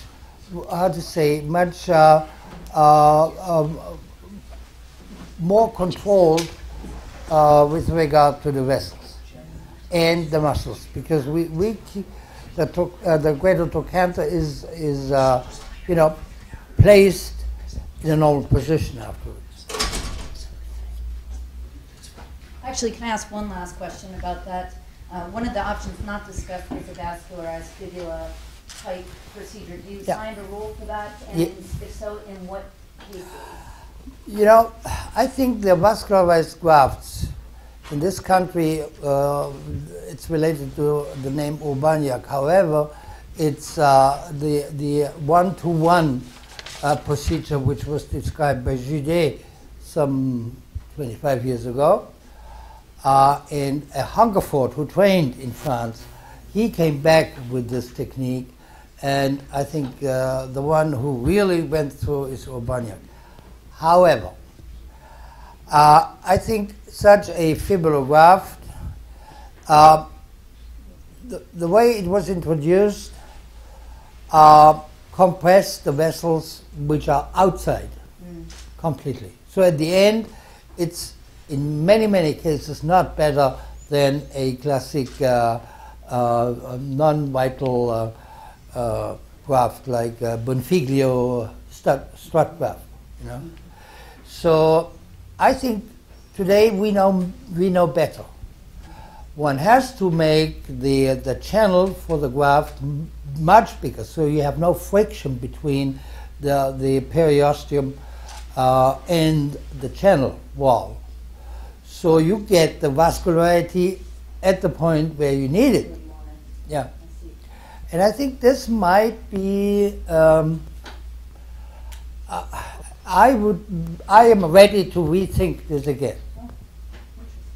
And then there are other possibilities. You can even go, there are composite grafts with cartilage if you need. This morning we already went one step further to think about an allograft, vascularized allograft. So, Reinhold, you did that series with the circumflex iliac vascularized. So, do you think the problem with that series was the same issue with the friction problem? I think so. Yeah. You had an ischemic graft. Yeah. Okay. Yeah. It was nice looking, but not efficient. And we have a series where we did this, and finally we had to say after 15 years or so, 12 to 15 years, we had to say the most efficient part was the unloading of the necrosis with the flexion osteotomy. Great, interesting discussions, but we have to move on. Next is David Zeltzer, one of our chief residents. There's a little pointer and you can adjust. I just go like this? Yeah. All right. I'm Dave Zeltzer.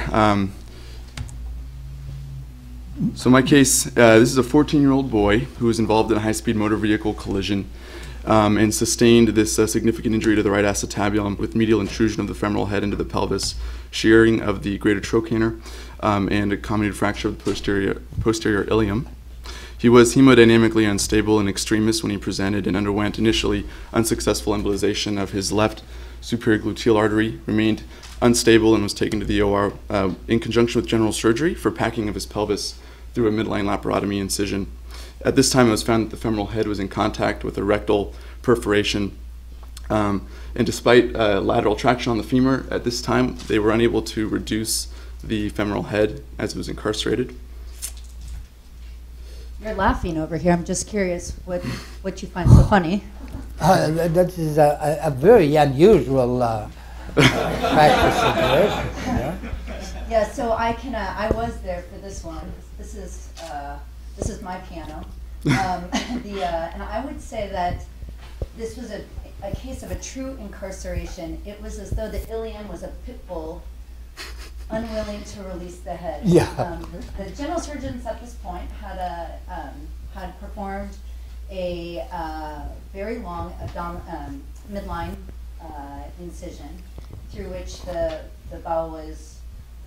bowel injury was identified, and the contralateral iliac segment was packed where it was bleeding so profusely, and the patient, as a 14-year-old, stabilized quickly.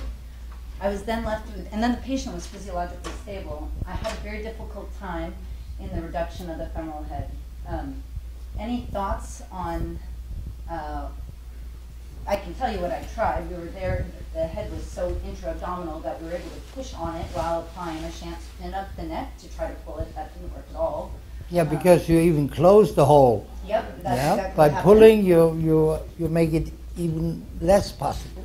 So then we put a Chance pin into, without trying to make any exposures at this point, a Chance pin into the ilium to open up that segment. But it was equally incarcerated on the inferior segment as it was on the cranial segment.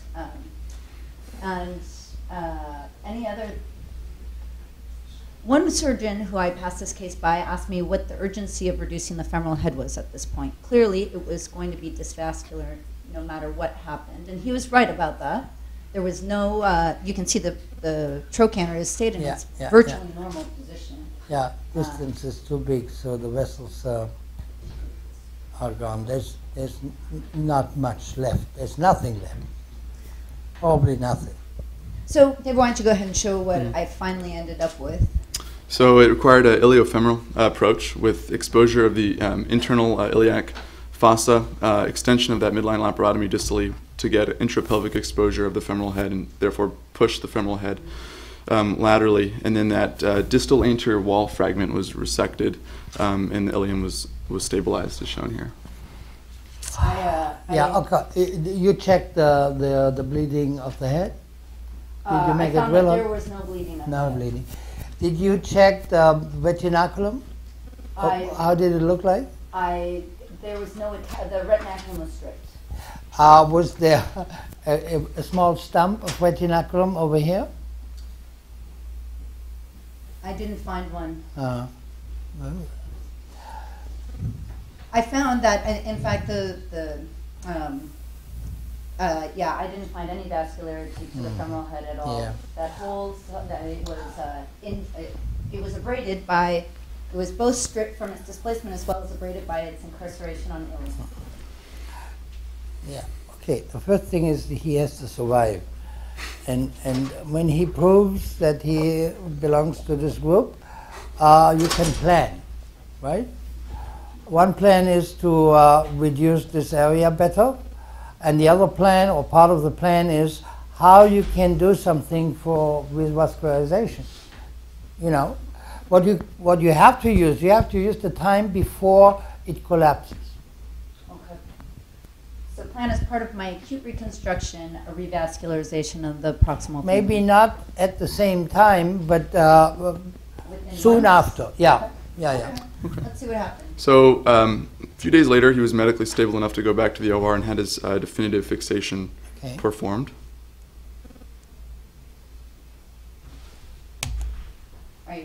It's going. Okay, good. So this is him after definitive stabilization a couple of days later. At this point, would anybody suggest any anticipated potential complications that this child's going to have to look forward to? Yeah. Dr. Ferguson, just going back on the anterior wall, so you had to resect that to reduce the head? Yeah, so the only way I could get the pit bull to let go of the head, finally, and I swear, I tried everything I could think of, was I resected what I considered to be the least relevant part of the articular surface associated with that inferior portion of the wall of the anterior side. Can I borrow your pointer, Dr. Gons? Oh, sorry. Yes. So, you think if kept the pit bull's jaws open while you took the head out, you think you tried a chance pin here, you said, and that wasn't doing anything? Did you consider putting a chance pin in one jaw and another chance pin in a retrograde fashion? I did. I exposed it through the iliofemoral finally and had both jaws open. I had not a chance pin, but rather a Weber clamp on the inferior segment to try to open it up as well. So, a Weber clamp where? Here? Yeah, no, more proximal, right at the anterior surface. Yeah, right along there through the iliofemoral exposure. Okay. Okay, that's good. So he did well and was discharged at 3 months post-op. The patient returned to clinic for these x-rays. He's asymptomatic. We had him restricted weight bearing up until this time, but he kind of already automatically gradually started putting some weight on it despite our instructions. On these x-rays, he's asymptomatic again, but we noticed some subtle bony changes, mostly on the acetabular side. Would anybody intervene at this juncture?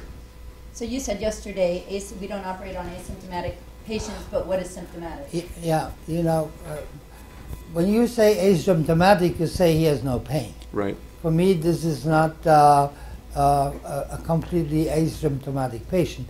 On the other side, what we are dealing with here is a completely devascularized femoral head. Now, you cannot wait until this proves to be symptomatic in your sense, because then it's too late. Okay. So maybe I should have intervened at that point, and I didn't. I was concerned about the vascular appearance of the iliac segment of this hip as well as the femoral hip. Yeah, and you had good reasons for this. Yeah. I never thought, honestly, I never thought about any kind of revascularization procedures acutely. I thought that possibly allowing time in a pediatric patient who's 14 might allow for some revascularization on its own, and since he wasn't symptomatic, at the 3-month mark, I let him go forward. Mm. At the 6-month mark, when he now comes in with this X-ray and the iliac segment. Now you could say this is not a symptom, but you can see that there is no osteoporosis here. Huh? This is vital, but this area is devitalized. So that's a huge piece, and you have to hurry up to avoid collapse, because this will go on. This dead bone is fatiguing. Yeah. You know? And even if you unload the hip, the muscles will pull. And there's enough load to finally, crack the bone into pieces. So what would your intervention have been at this point? I would talk to my microvascular surgeon, and I would say, can we do something? The most important area is this here. But also, if this survives and we have no neck in between, or it breaks into pieces, then it's equally bad. So. And what about the innominate bone? Is there a similar revascularization intervention to consider, or is it? I think the innominate bone is well, placed in the in a well vascularized soft tissue bed. This bone has the highest potential for spontaneous revascularization. Again, I agree with you, this area is critical. But until this breaks into pieces, it takes even more time. We know this from the structural grafts in tumor surgery. It takes 2 years or even longer until under normal load this breaks into pieces. Mm-hmm. And in a 14-year-old, probably you can, cheat yourself around the corner. All right, David, let's see what happens. So 6 months, so we kind of lost him to follow up a little bit. He came back at 14 months, still not complaining of any pain. He does notice a slight limb length discrepancy, but his joint has clearly just been destroyed in the interval. Did not expect. So what he did was collapse through his that segment that you were worried about on the innominate side. But what he also did, which is definitely a teenage American punk kid phenomenon, is he just left the area until he could no longer play basketball sufficiently to meet his standards. So at this point, asymptomatic or not, we were planning to intervene for sure, signed him up for surgery. At this point, what are my options? And why did you why did you thought to do something now? Oh, well, now that there's clear collapse, we've got leg length discrepancy on both sides, I think, but on the, I thought waiting any longer clearly is not going to help us but hurt us. To keep the distance? That was your idea? Say this again? To keep the distance? To prevent further collapsing of the ileum? Well, I don't think I can come up with an osteotomy procedure. But what was the idea to do something? What was I? Yeah, what did you want to do? I wanted to fuse him. Oh, okay. Dead bone against dead bone? I didn't know what other options I might have. I didn't think an arthroplasty technique would be a good idea in this child, or B, a possibility in dysvascular bone. I felt that I don't know of an osteotomy procedure that will restore his anatomy, but maybe I'm wrong about this. Potentially some kind of distraction procedure may have something I couldn't imagine. Connor, do you have a thought on what I could have done here? Obviously a tough problem. I was just wondering if you thought in retrospect the extended iliofemoral put this at risk of devascularization. And you know, Getting back to my original obviously question, the should fracture I- pattern is, you know, lends itself to the classic reason for an extended iliofemoral, but in the situation where you know that the inner table and false pelvis is Yeah. stripped. To be clear, I didn't take off, so it wasn't a classic extended iliofemoral. I didn't take out down the entire outer border bone. I did take off the area to reconstruct the posterior pelvis a little bit, but I did not perform a complete extended iliofemoral. I do think, though, in the soft tissue management at the initial segment, I did devascularize the ilium. You know, you could even have thought, after you have seen that definitively the head is without perfusion, you could have amputated the head, take it back, and put it on top of the neck again, because you would have not done much harm then. See? Interesting. I'll do that next time. Yeah. So at this point, but I'm still not. I do not understand why you want to intervene now. He has a neutral position, I would expect. He's short about 1.5 or so centimeters, but that's easy to compensate for. Are you not concerned he'll collapse further? That was my concern. Yeah, but even if you fuse it, it will collapse further. You have to, then you will put a plate from here down to here. How do you fuse dead bone? Yeah, that's what that's difficult. Right. You know, you're asking for an infection. The plate will fail. Right. Then you're going to have a bigger problem trying to fuse dead bone and get an infection. Yeah. Yeah, maybe infection is not what she was expecting, but at the moment, a fusion in a rather normally aligned leg would, in my mind, not really help. Okay. All right, Given that he had an open fracture initially, we wanted to make sure that we weren't dealing with an infection. I did, because especially with the femoral head having been in contact with the, Power? rectum. Yeah, the rectum. So his infection markers were always negative. He had an aspiration which didn't yield any fluid. He was taken back to remove the AIIS screw, and there were 7 cultures sent of bone and deep cultures. Everything was negative for infection. Bone scan was obtained, which shows this asymmetry with decreased uptake in the right innominate and proximal femur, consistent with what we're looking at on the x-rays. And so this is, so here we have about a 15-year-old boy. He's now he's now 15 months out from his acetabular fracture. He has dysvascular necrosis of proximal femur, ilium, 1.5 centimeter limb length discrepancy, no evidence of infection. And the question is, what should we do at this point?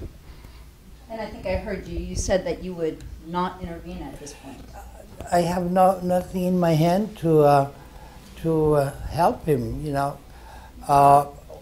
except we think about a very heroic resection plus transplantation, but I don't see how to do this. This is,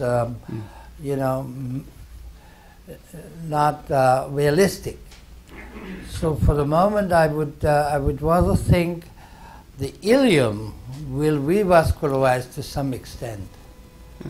The joint is gone on either side. I would hate that any attempt to fuse this area will fail. So at this moment. Our plan was similar. We thought we'd give it some time to see if he could revascularize this area, given that he wasn't having pain. So we gave him a little bit of time. He actually took longer and didn't come back to see us for another 9 months because of a family issue that was going on. And when he did come back, now about 2 years out from his injury, he was complaining of a lot of pain and a significant limb length discrepancy. It's about 5 centimeters now. A lot of pain.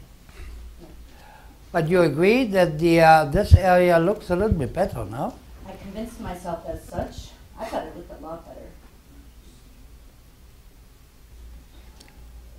So now we are left with a proximal femur problem and a joint problem. Is this very mobile or is it stiff? It was mobile. Oh. Actually. It was relatively. So I applied traction and was able to get about 2 millimeters circumferentially in visibility around the hip preoperatively. And where do you thought is the pain? In here, or it is, periarticular because you have no clearance? I think it was intra-articular. I think it was intra-articular, though. It could have been more than just that. It certainly sure, could have been more. Okay, so now you are treating his pain. Yes. Okay.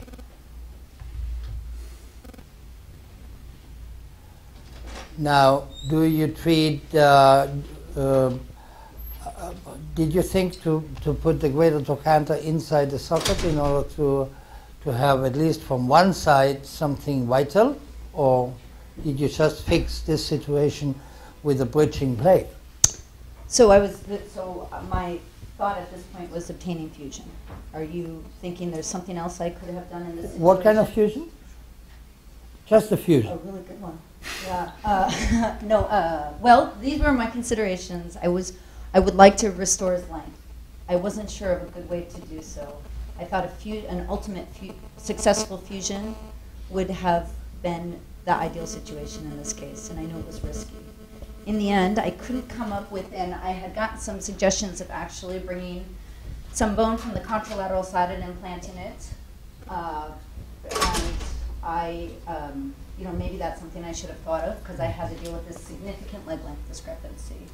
I did not do that, nor did I never considered taking the trochanter from its current position because my hope in any time I perform a fusion, which is, few for sure, but when I do, hoping that the patient will have a useful abductor mechanism at the time of total hip arthroplasty down the line. Mm-hmm. So this hope, can you substantiate this hope? Is the gluteus medius intact? Well, it was never taken down. It remained attached to the trochanter at the original injury and throughout. And what about up here? Well, your points yesterday are well taken. I had not thought about that. I had not been to the outside of the bone as I maybe didn't describe well enough earlier. But the dysvascularity. And what about neurology of the gluteus medius? I didn't test it. Do you suggest I should have? Sure, because if you think about a prosthesis and have no abductor mechanism, you better don't think about prosthesis. Yeah. Since it's mobile and he has pain that you are considering is localized to be intra-articular, did you consider resection arthroplasty? Because you're not going to regain length with a fusion, and you're going to lose motion with a fusion. Yeah, I don't have. That's something I don't have any experience with. And I did think about it. I thought about it, and then I thought if I failed to fuse, it would still be something I could do. So if a fusion failed, I could go back to that. Maybe that's a naive approach to resection arthroplasty, but that's one I typically take.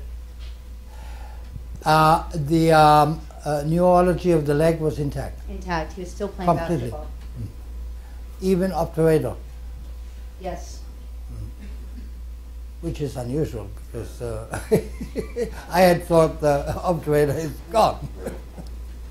So we'll just show you what I did in the end. I could not come up with a good way to obtain the length. I did fuse. I fused anteriorly, which was game day decision, as I did have mobility of the hip. And using a technique that you've described, anterior plate. Yeah, an anterior plate. I debrided the interarticular segment, completely decorticated everything I could find through the defect I had left in the anterior wall, which was completely fibrous.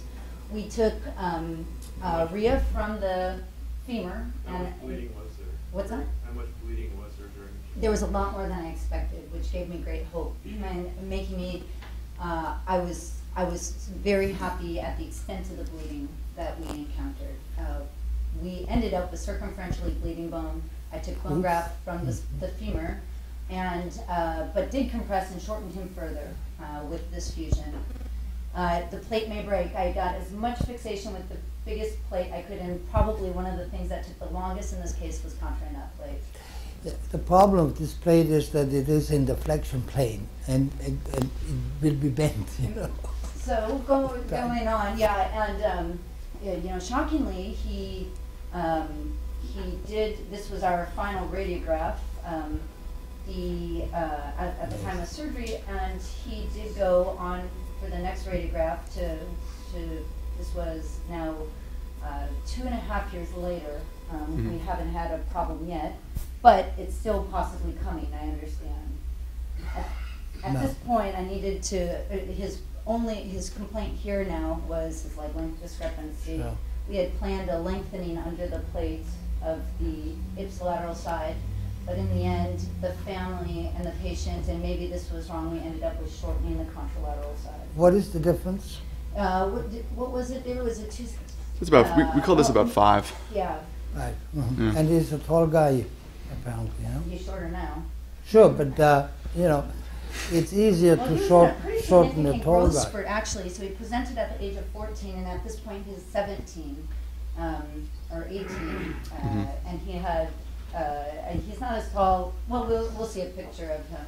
Okay. We shortened his contralateral side. Yeah. I wish I had come up with a way at the time of the original fusion to take a little bit of bone from the left side, put it into the right side, and Sure. succeed still in fusion. But this is where he ended up with equal leg lengths and a really unfortunate set of x-rays. But considering what we started with, it was okay. He's now 6 years out from his injury, 7 years out from his injury. And unfortunately, this is the video we were speaking of earlier that plays slowly. Can you get it to play at all? I think it's going to go. Yeah. The good thing about kids in the United States is playing? that they wear these baggy pants, so you really Yeah. can't tell what their pelvis is doing. And they refuse to take it off, huh? Yep, they're going, yeah. That's It is slow, but look at this play on here. It's right. just the speed of his life now. He decreased completely, huh? Yeah, I know, he's doing pretty well. Thank you. Okay, congratulations. This is an extraordinary case, you know. And I would have done several mistakes on the way to here, I must say. So our last case here. So our last case will be presented by Paul Kim, one of our chiefs. We did check that video beforehand, so it should all work for you. And then just use the down arrow or. So thank you, Dr. Gans, for visiting us from Sweden, and thank you, Dr. Ferguson, for sharing this case with us. The other S. It's the same. Sweden, Switzerland. Of course. Switzerland, Sweden, Germany, you know, all Europe. They all have S. Yeah. All right, so last but definitely the least case of the day. This is a 63-year-old morbidly obese woman who fell on the ground from an erect position at home. Prior to injury, she was a community ambulator. She had no hip pain, and she actively worked her own land. After the fall, she was unable to ambulate and thus called 911. She was taken to an outside hospital and found to have a left hip injury. From evaluation there, the injury is found to be complex and therefore was transferred to Harborview, but this was 9 hours after her injury and no reduction was attempted prior to transfer. This is her injury film.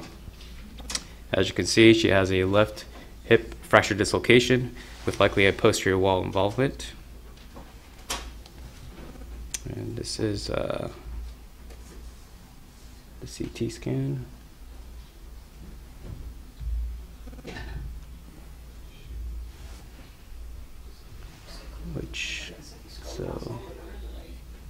Okay. Yeah, because I don't see the screen on here. Right, it's not, it's an extended screen. Yeah.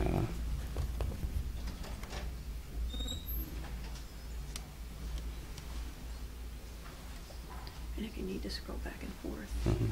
you just do it on that one. So just scroll the mouse all the way to the right. So There you go. yeah, I could just do this and then just scroll here, right? Uh-huh.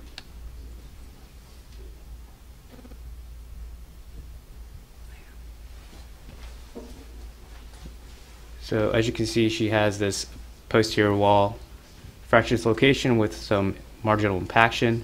She's quite osteoporotic, and also there is some deformation of the femoral head itself.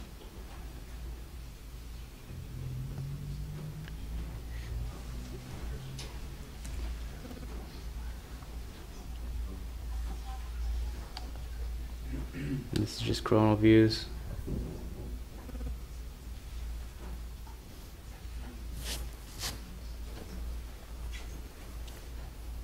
Also just emphasizing the marginal impaction of both the acetabulum as well as the femoral head.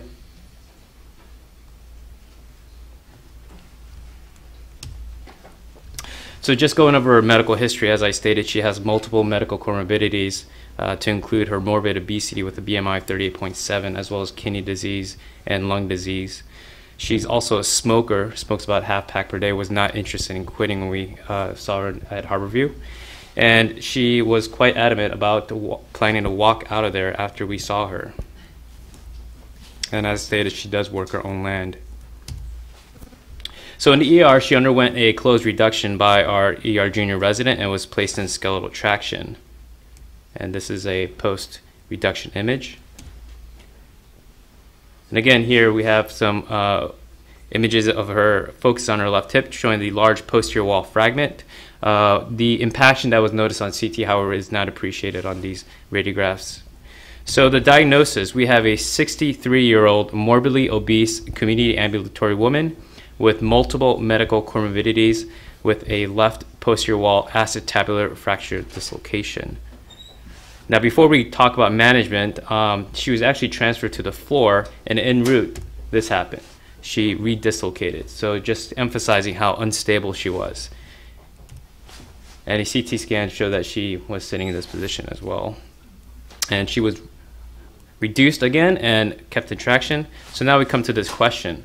What do we do with this? So I would like to ask the panel, do you leave it, given the patient is morbidly obese, is a smoker, but is a community ambulator and very osteoporotic? Do we fix it, or do we fix it and replace it? Any thoughts from the panel in general? I think you can't be scared of the patient. A large portion of our patients that show up are like her. And so I wouldn't leave it. In terms of fixing it, it's a relatively easy fracture to fix if you're comfortable doing it. And in terms of replacing it, if you're comfortable replacing it and you're more comfortable replacing it than fixing it, you're probably going to replace it. So it depends who you see in terms of what the patient's probably going to end up getting. I don't know if Keith agrees with that or Connor agrees with that. So leave it. It's not a good option. And I agree with Reza. A recent study came out for acetabular fractures and kind of grouped them together. But a risk of going on to hip replacement after ORF, and there's a geriatrics, but she's 63, kind of on that edge, was 28, about 30% conversion eventual to total hip arthroplasty. But I agree with Reza. You go in there if you're comfortable, fix it. It's not a terribly difficult pattern. She is not the best host. The other thing you can do is look when you're in there, attempt to fix it, and if you're not getting what you want to get, and things are falling apart on you, then you do have that as a separate option. But as this happens more and more, as our population shift increases in the geriatric population, this problem is going to come about more. Mm-hmm. and when we select to do an acute arthroplasty is kind of a controversial area that will be coming out in the literature and in our clinical practice with time.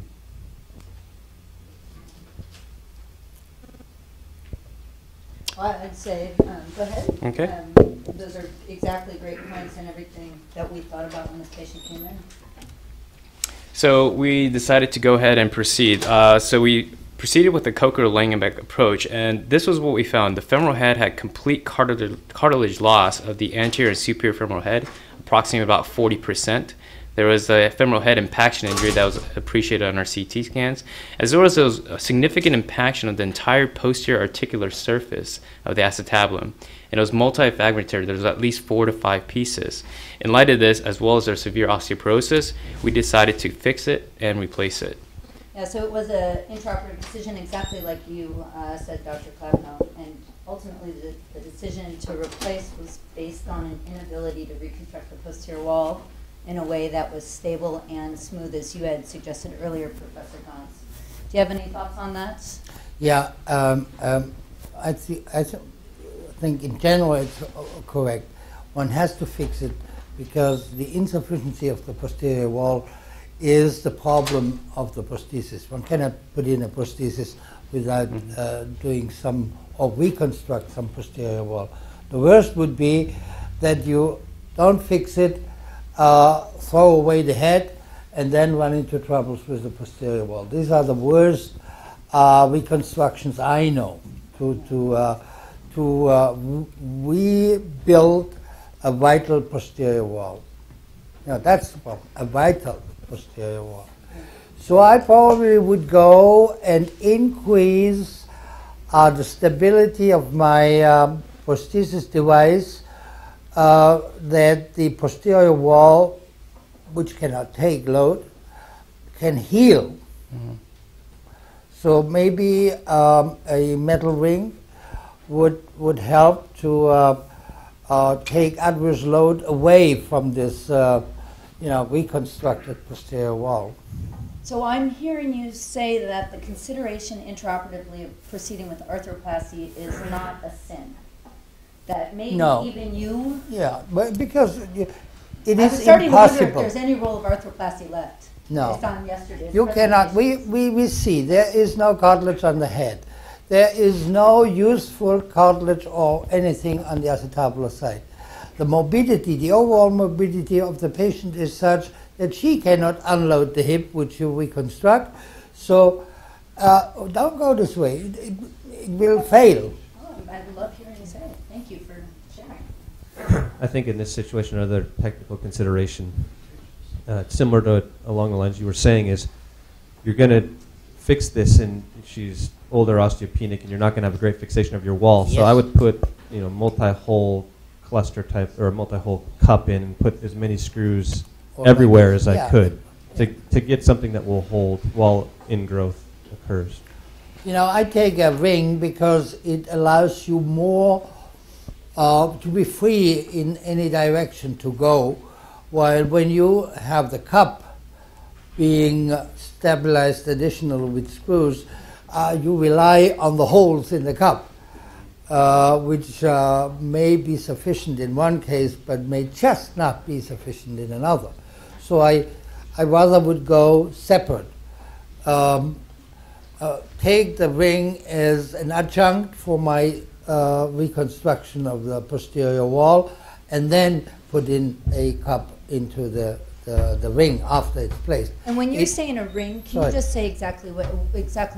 It depends. It could be something this bulky, Burg Schneider ring, or a similar ring, maybe less big and more malleable. But the other advantage I wanted to say is that you place the ring according to the problems of the acetabulum. But then you have another possibility to change the position of your cup inside the ring. While if you have it as one block, you have to, maybe compromise your fixation because you have to have anteversion and all this stuff. By ring, you mean cage? Cage. Yeah, cage. Okay. So I think it's also important, to realize that you have two problems. You have the comminuted posterior wall, which is common, and you can fix that and stabilize it. But here you have femoral head impaction in a large area of the femoral head that's been affected. And the only study I'm aware of in terms of femoral head impaction and cartilage loss is the one that Claude Sargi is doing in Tampa. And he's noticed that patients who have acetabular fractures and femoral head that involve femoral head issues, it's really that cranial and lateral portion of the femoral head that depicts if they're going to have a future problem down the line. So just because somebody has a really comminuted posterior wall shouldn't be a reason to jump into arthroplasty. In this case, this patient has both, but it's important to separate those two issues, I think, when you're treating these patients. Yeah, I think this one was doomed from the X-ray. This is a weight-bearing, extended superior posterior wall. Yeah, right. And the real problem is trying to decide whether or not you can get stability in the construct using a wall, which is usually multifragmentary, or you want to just throw that away and use the head. Use the head, yeah. Which is structurally usually far superior.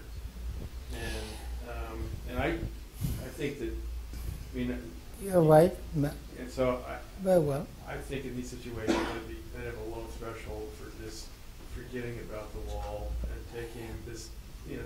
Yeah, but the advantage would be eventually that you have a vital fragment while the head would be dead. This is a structural graft. That's the big assumption. Yeah, it's an assumption, yeah. But you may decide upon going this or the other way during surgery. Yeah. Well, no, I think you have to make the decision properly, but I think that, you know, once you know that you're going to go ahead, you can certainly try to reconstruct the wall, but you still have the head available. Yeah, if exactly. you're happy. So, but the failures I've had have been where, maybe there's small numbers, but where I relied on a wall which was a tenuous reconstruction and then had an unstable cut. And that's the worst of both worlds. So, Paul, why don't you show what we did, because all that came up in the OR. Yeah, exactly. This is just a depiction of the femoral head to show you the loss of articular cartilage. Yeah, it was based on the complete. We started off with about 4 or 5 pieces of posterior wall, and at the point where we gave up on trying to fix it, there were about 10. We did try to use them, but they were not going to maintain our cut. So, what do we do? So we actually used, just as Dr. Mayo said, we preserved the femoral head and used that into the defect of the posterior wall as an autograft. I think we touched up on the implant choices. If anyone wants to give any further suggestions, okay. So as we mentioned, we used a cup with multi-holes and used screw fixation after we had fixed the posterior wall with our femoral head autograft. And this is our immediate post-operative image. Dr. Glabenow, so you do quite a bit in replacement. What are your thoughts on the newer surfaces on the backside of a cup as far as augmentative on-growth or ingrowth? Is it a false security blanket I'm using and trying to use a trabecular metal-backed cup? Will that help me or not give me any comfort? Should I go to a revision type cup in these cases? No, I don't think it's false hope. But I do think your augmentation of screws here is important in someone that I would expect that ingrowth or on-growth, depending on your cup, to take some time. I would, the revision joint surgeons deal with more deficiency than we have even with our posterior walls here, and they do augment. Some people do augment their cups with these screw fixations and do use the same type of cups that you do. Even in bigger deficiencies, I use a cup on cup, a cage with a cup like you described. So I think we can learn a lot from the arthroplasty colleagues in dealing with acetabular deficiencies. In our case, it's acute deficiency. In their case, it could be chronic deficiency. But even be familiar with this revision surgery. The most difficult problem is the reconstruction of the posterior wall, even for them. You can have huge holes. You can have the head inside the pelvis due to an anterior deficiency.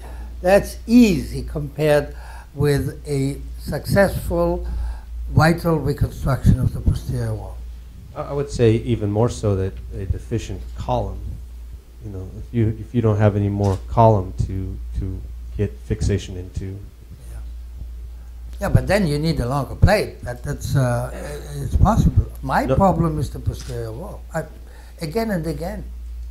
But in this setting where, in this age group, it looks like the fixation was done a nice job, but it's tough to rely upon that. I don't anyway. trust on these. I don't know what they really help. This is. Those are the inferior fixation of the plate for the. This for is the bone graft. that's part of the plate. Yes. So yeah, that's. But this not is through a the cup. screw. Those are screws through the plate. Those are 3 But 5. if we have some mobility, we have it here. So. More screw fixation of the. I would just not do a fixation over there. I would leave it forgiving. I would concentrate here. This is the good one here, and this is the good one. Oh, I'm sorry. So those screws down there are the. These ones. Yeah, those are not in the cup. Are they? Oh, I see. These are part of. Yeah. Sorry. Yeah. Okay. The way Yeah. that I Perfect. secure the, Yeah. the femoral head is Yeah. with I indirect misinterpreted. I thought that they were part of the cup. Yeah, no, I don't think Yeah. I can get screws down there through the cup. Yeah, there are cups you can, but they don't help. The fixation down there is even controversial. You So- make something rigid which should not be rigid over there. Yeah, but even in this situation, you say, well, we reconstructed the wall, but Yeah. it's tenuous. And so I'm not saying, what I'm saying is I reconstruct the wall, Yeah. but I'm not relying on this for my stability of my hip cup as. No, I think this is just an adaptation of living fragments somewhere to allow consolidation very early. This hip has to be protected until the posterior wall, hopefully, is consolidated as a fracture. So what were your post-op weight-bearing precautions in this? That's difficult to say. Of course, I would try to convince the patient, but these patients already on an ambulator before they will load it. So that's probably the most difficult thing. What to do about weight bearing in these patients? Yeah, and we be sure that the patient does what you say him. Right, because one of the potential advantages of acute arthroplasty, at least in the geriatric population, is we say, okay, well, we can let them weight bear as tolerated now. But that's not the case here. I don't know, what Dr. Ferguson, what did you prescribe for weight bearing? These are part of the really complex questions and trying to figure out what the right thing to do for the patient is, and if weight bearing is important for their physiology, and if it can be supported with your reconstruction. And in this particular case, though she was if you wanted to go ahead and show what you're going to show there, because we talked about it. This was our reconstruction, and at the time it was completely solid, for sure, but I still worry about fatiguing the reconstruction of the posterior wall. In this particular case, this woman was going to weight bear, and we were not going to have anything to say about it. So I still am concerned that she'll call someday relatively acutely with dislodgement of the cup. However, I do think in the real elderly patients, I feel like I need to reconstruct in a way that allows them weight bearing, and I make every effort to do so. When we talk about weight bearing, I think the most deleterious force is standing up from a chair. So if they understand that they have to use their hands and they should never sit on a chair without handles here, so then they can take away force of the posterior wall. Loading the hip in standing is probably not as bad for the fixation than loading when going up.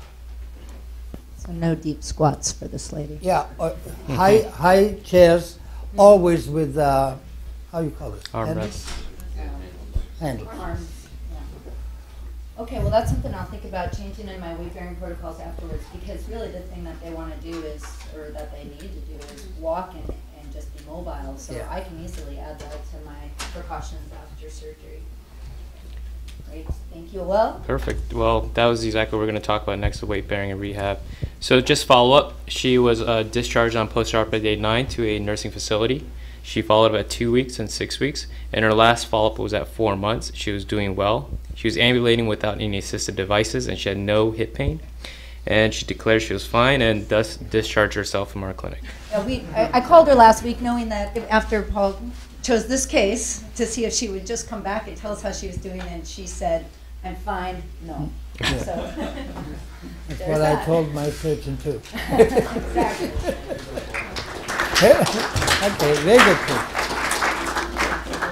So thank you to our panelists. We're going to take a quick break. It's now 9:39, so we'll be back at 9:50 for Professor Gons's last lecture. His experience in a Korean journal, which is difficult to understand, and he did not show pictures, there was a very small 3-line summary, and he was in favor of this procedure. Now, okay. Colonna published in 1932 a procedure for reduction of high dislocated hips, and he illustrated this operation, which he called capsular arthroplasty, with 3 cases. This information, and that's important to understand the next few slides, is part of a quality report from the Hospital of the Ruptured and the Crippled in New York, which is today the Hospital for Special Surgery. Now, this is the drawing in this publication. You see what he did. This is the condition to start with a capsule over the femoral head, and the primary acetabulum is about down here. So he did a trochanteric osteotomy. Then he covered the head entirely with the capsule. He found, then he excavated the area of the primary acetabulum, and then he reduced this complex into this newly formed socket and refixed the greater trochanter. Now, there were 2 stages. The first one is traction plus tenotomies, and the actual surgery, the excavation of the socket, and the coverage of the head with the capsule took place 4 to 6 weeks later. So only a few cases needed femoral deorbitation at a later stage. In 1965, this is shortly before he died, in his last paper he reports about 70% good results after 10 to 31-year follow-up.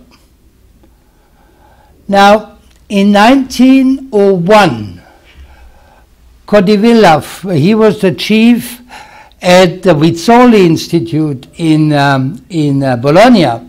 He published in a journal of surgery in Germany, in an orthopedic journal in Germany. He published this technique. Here you see the head covered with the capsule and reduced, and he describes it in the text, reduced in the excavated primary acetabulum. Now, Codivilla gave not only a presentation in Berlin, but also in New York, at the Hospital for the Ruptured and the Crippled. And this is the reference here. You see, oops. This is the reference from the New York Medical Journal, where he describes this procedure. Now, this is 30 years before Colonna. Now, both were Italian. Maybe the Colonna, he did not meet Codivilla, but maybe he read some report. He doesn't mention it, and maybe it's wrong to bring these 2 guys together, but it's interesting to see. In 1926, Hay Groves from England described a similar procedure. The only difference in his procedure is that he did not trust on the stable reduction, so he sutured the newly performed capsule through the bone and made the knots on the inner side of the bone. Now, between 1968 and 2005, I found 29 papers about long-term results of the so-called capsular arthroplasty. Now, in summarizing the results, up to 50% had avascular, up to 30% had a stiff joint, up to 15% had an insufficient coverage and a tendency for redislocation. However, when no complications arrived, the results were surprisingly good for decades. This is the last paper I found from Boardman. He collected 19 hips and he found 16. Again, after 40 years, 4 of these hips were still well without a prosthesis.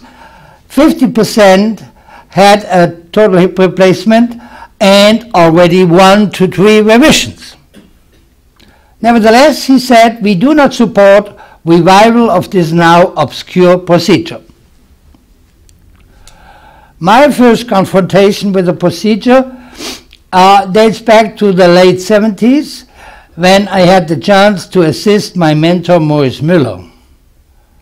That's the case he did on the left side, and this is already some years after, at the moment when I did a periacetabular osteotomy. As you can see of the date, this is one of our first periacetabular osteotomies we did. This patient got 27 years after the colonna. He got a total hip replacement on the right side. But as you can see at this moment, he is already ready for a total hip replacement after the PAO. Now, meanwhile, we had learned all these little steps to improve technically in terms of preservation of the hip joint.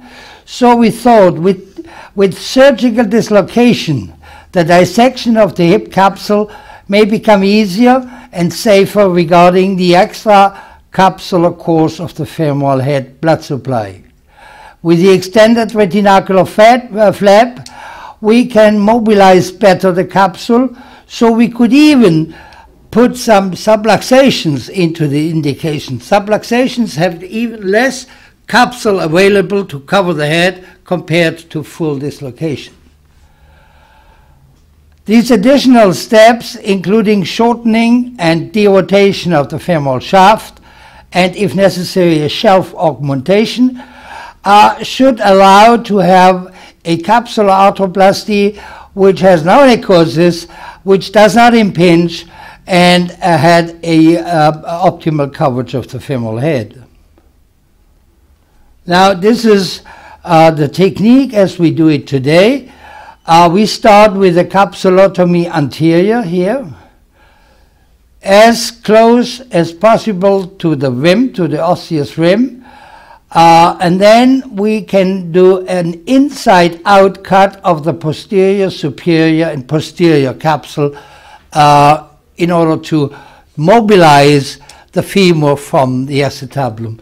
The trickiest area is here, to do this dissection so that the blood supply to the acetabulum and also to the femoral head remains intact, but the femoral head can be pulled away from the pelvis. This is important. Next step is to bring the capsule over the head and suture it so that it remains there relatively stable.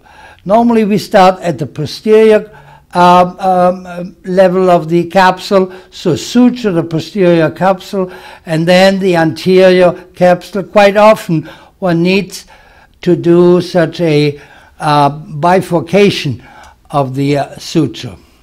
And then this portion with the head inside the capsule is reduced in the socket.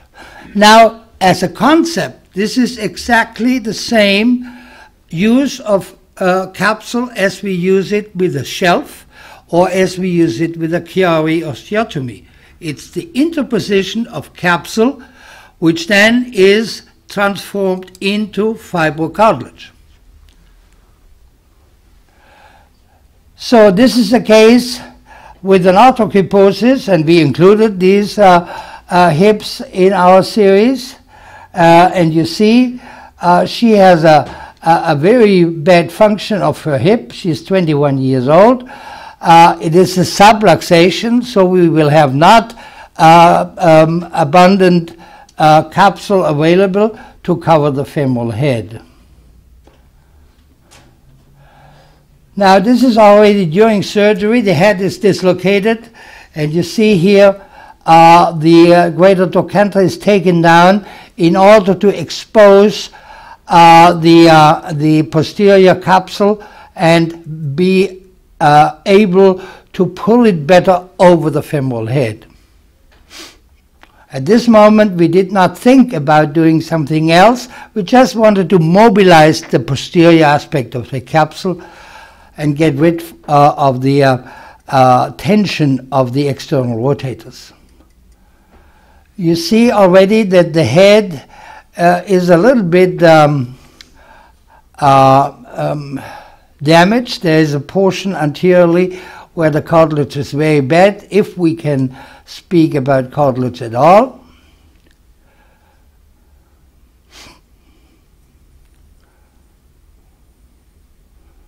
You see, I had a very nervous assistant. He used the suction all the time.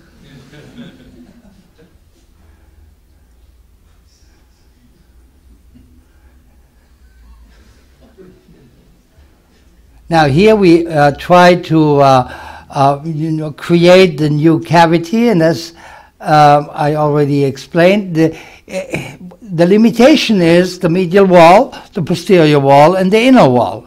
So if you can see the inner side of the pelvis through this remaining bone, then you have to stop. Now we realized very quickly that we cannot reduce this head, not even without a capsular cover, which abuses another 5 millimeters. So we had to do some compensation, and the idea was then, and this was not planned at all, to do a head reduction osteotomy.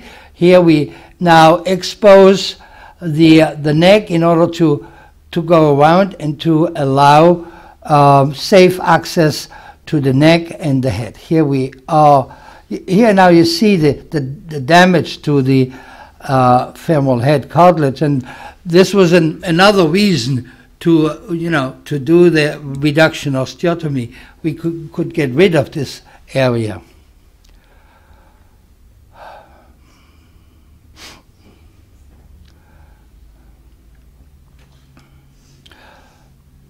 When I do surgery in Italy, I have my own instruments. There's a car which always is first at the next place when I go from Torino. When we finish the surgery in Torino, the car takes all the instruments and moves to the next place. Let's say it is Bologna. And when we come, everything is sterile again, and we can continue with surgery. Here again, we have done a double parallel cut.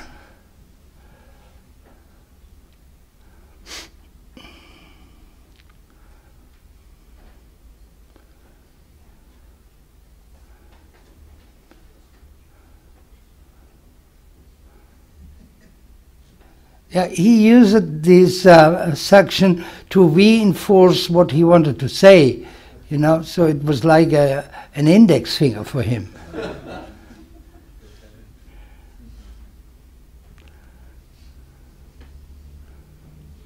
So in order I tried to give him two instruments, two hooks in his hand, so he could not always move. But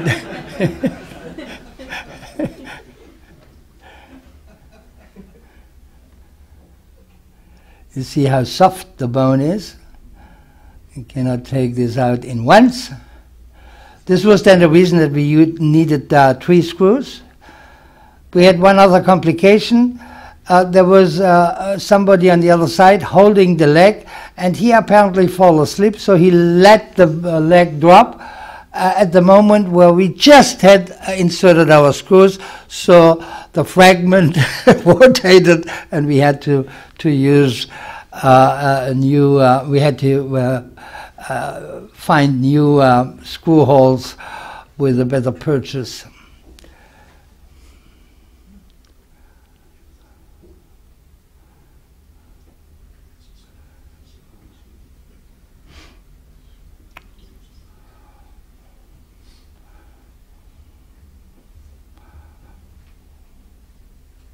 Waiting for the right screw was always a problem. They had them in a room nearby, but then first I told them in English the length of the screw, then it was translated into Italian, then one girl told the other one, and so after a while the screw arrived. Here we are waiting.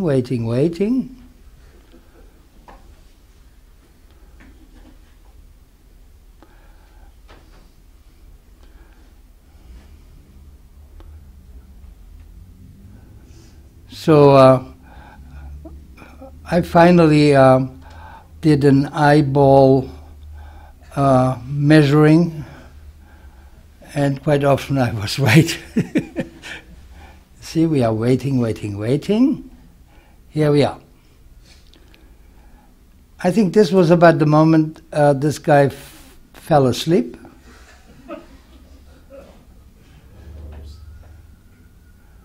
And here you see the short sequence of suturing the capsule over the head. This should be stable, so that when you do some movement of the head, the capsule would stay firm with the acetabular bone. So this is the reduction. We quickly saw that we need to add a shelf, and then we still had to do the femoral shortening and derotation. Now, this patient you already know. I have shown this yesterday evening. 13-year-old with a high subluxation or low dislocation. That's her shortly after the capsular arthroplasty with a subtrochanteric derotation shortening and with a minor shelf plasty just to fill a small gap. That's this hip after 17 years. And the patient, she says, my hip is as good as the other one.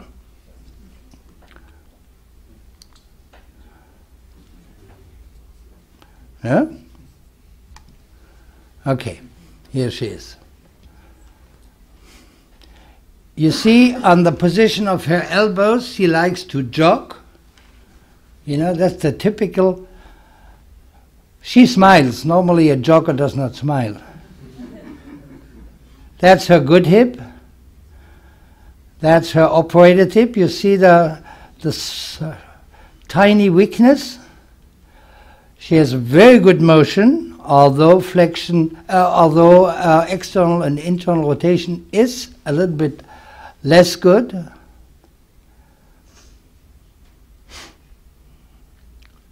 Abduction, maybe a little bit less. You see internal rotation in extension, less good, external rotation, less good. You see the shortening at the level of the knees. This is the good side. And the operated side, a little bit less. That's the reason why she did not get 100 points. That's another hip where the condition is rather less good. When I say less good, then I don't like the small heads. It's better to be in troubles with the size of the head on the other side. So it's better to reduce the size of the head than to have a too small head, because the load distribution on these small heads is quite not the same. Nevertheless, she worked very well during 12 years now, and this is her situation before metal removal and before shortening osteotomy of the opposite side. Here, just to show you the amount of distal advancement which can be performed. I never know exactly how much shortening I need to do, so I do a transverse osteotomy, and then I reduce the head, and I see the overlap. So I try to cheat and do a little bit less shortening, but then I see I have to do 5 millimeters more, or it's okay. What I don't want is too much tension in the joint. Now this is the girl which we saw during surgery with the arthrogryposis, where we had to do the head size reduction osteotomy. That's her immediately after. You would say a lot of surgery. Yes, I agree. But she is quite good. That's her 5-year result with a reasonable joint space. You see, that's all the list of our procedures. She came back to a 0.78 in the Harris hip score, which is okay for somebody with an arthrogryposis. This is one of our more recent cases. That's a Down syndrome. He is absolutely crazy. He does not follow any advice. So we started to think about a PIO, but we did not see any anterior and any posterior wall. So we knew instinctively that an acetabulum turned over the head, even in a neutral horizontal position, he will continue dislocation posterior and anterior. So we said it's probably better to do a capsular arthroplasty. So that's shortly after surgery. He is now close to 2 years, but I don't have the most recent X-ray. We kept him in the plaster for 8 weeks. The plaster was bivalved, and the parents were instructed how to try to mobilize the hip, just flexion extension without much more, and then close it again. So he could not do what he wanted. Now, his motion is reasonable. It's not perfect, not like the girl we saw clinically, but I think that's what we need to have in such a guy. Now, this is the series we published. We have no necrosis, we have no stiffness, we have no weight dislocation. We had to reoperate one other head reduction osteotomy because the girl broke the stable portion of the neck, and this was fixed with one screw and was followed by uneventful healing. Now, if we compare these results with the few publications about total hip replacement in this age group, under 20, then I think it is reasonable to go with this capsular arthroplasty and postpone total joint replacement for some years. Now, this is another paper, more recent paper, from a French group. They had 21 revisions, 21% revisions after 5 years. This is much, and it indicates the beginning of an exponential curve. And this is another paper which makes a clear relation between revision rate and decade. So any decade younger increases the complication significantly. So the age group where we are talking about the ideal indication for capsular arthroplasty is the worst. A total hip replacement in a growing acetabulum is not good. So after we have published this, we got a number of new cases. So between May 2012 and July 2012, we have done 7 other cases. And now we are about near 20 or so. So the message is a dislocated hip in young individual, that's the indication. The femoral head should have a reasonable cartilage quality and size. Additional intracapsular techniques increase the indication and help to reduce complication. This procedure can postpone total hip replacement for one prosthesis lifetime or even longer. The longevity of a prosthesis after capsular arthroplasty is higher than of a prosthesis for a dislocated hip, and this patient is older. So this is a way to go in a certain age group to avoid a catastrophe of an early prosthesis. What I learned with my few cases is that the reinforcement of the gluteus medius is imperative. And that's sometimes difficult, especially if you have a patient who lives far away from you. You cannot, kick his tibia every second day.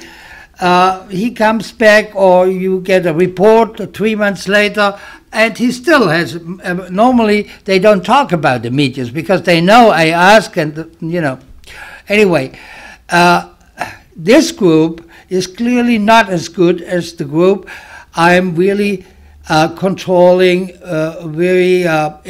with short distances. These are better. And for me, the difference makes the gluteus medius. And it's clear, if you think you have a weak gluteus medius, so each time they load, the pelvic shifts. And that's not a good move of a capsule which has to be transformed in fibrocartilage. Thank you.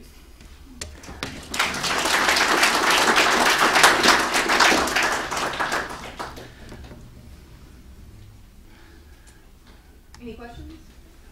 Sure. Yes? Professor Guns, how do you assess your need for rotation? Say it again? How do you assess your need for rotation, your rotational osteotomy afterwards? Like, what's your goal? Oh, I see. I have, that's a visual control of the femoral neck and head being placed in the acetabulum. And then I know I need to stay with, let's say, 10 to 15 degrees of femoral anteversion, and that's what I fix. So eyeballing.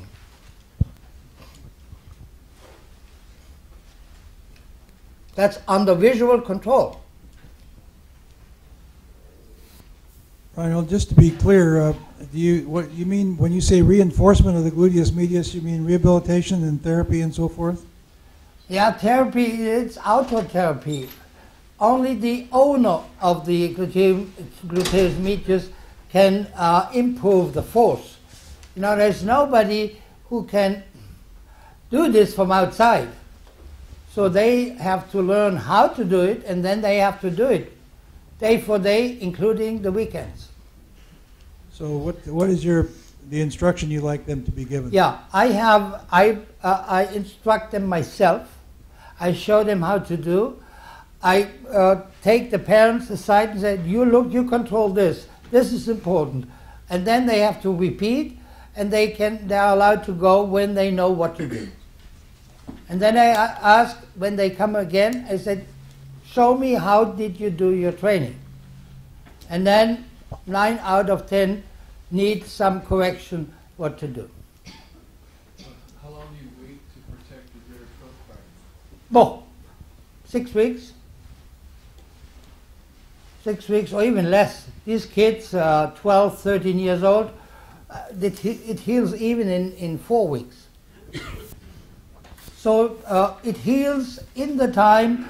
I'm careful with the fixation of the capsule against the acetabulum.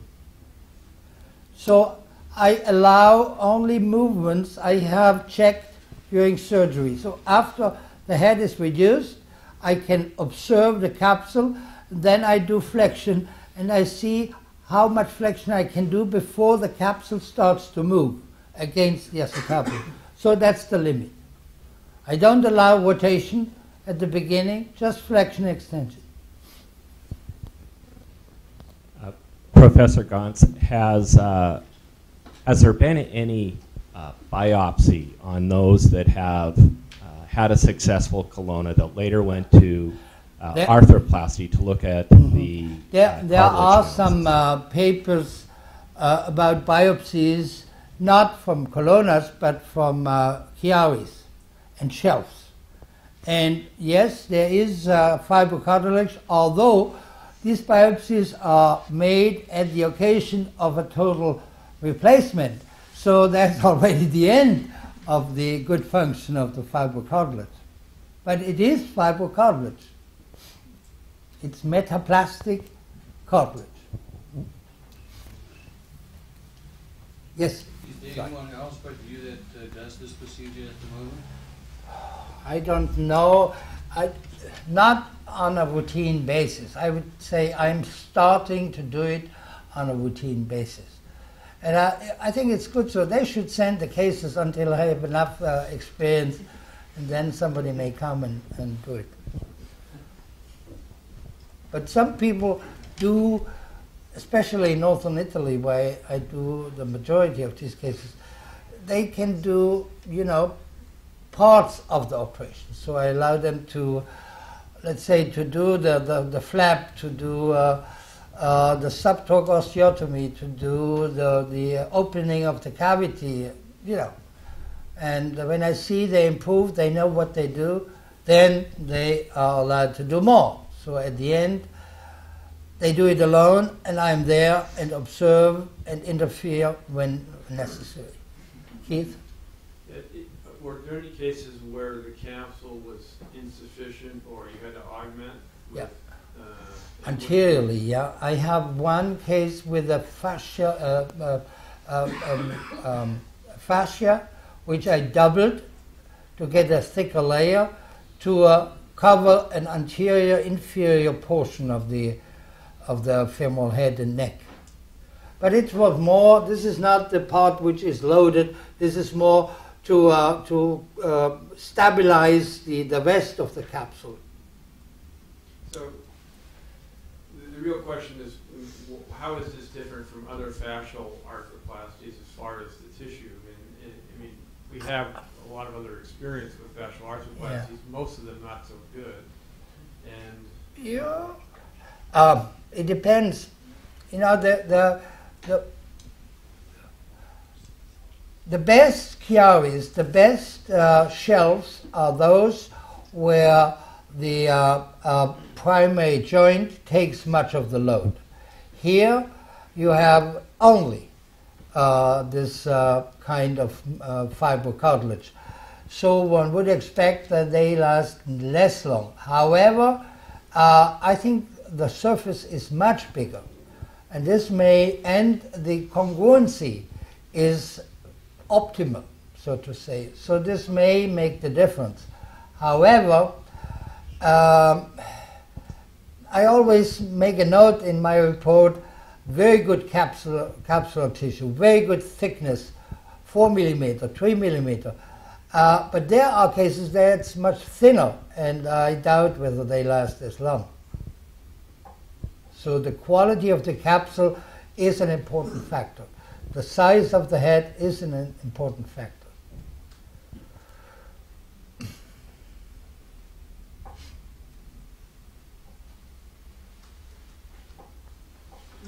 Okay.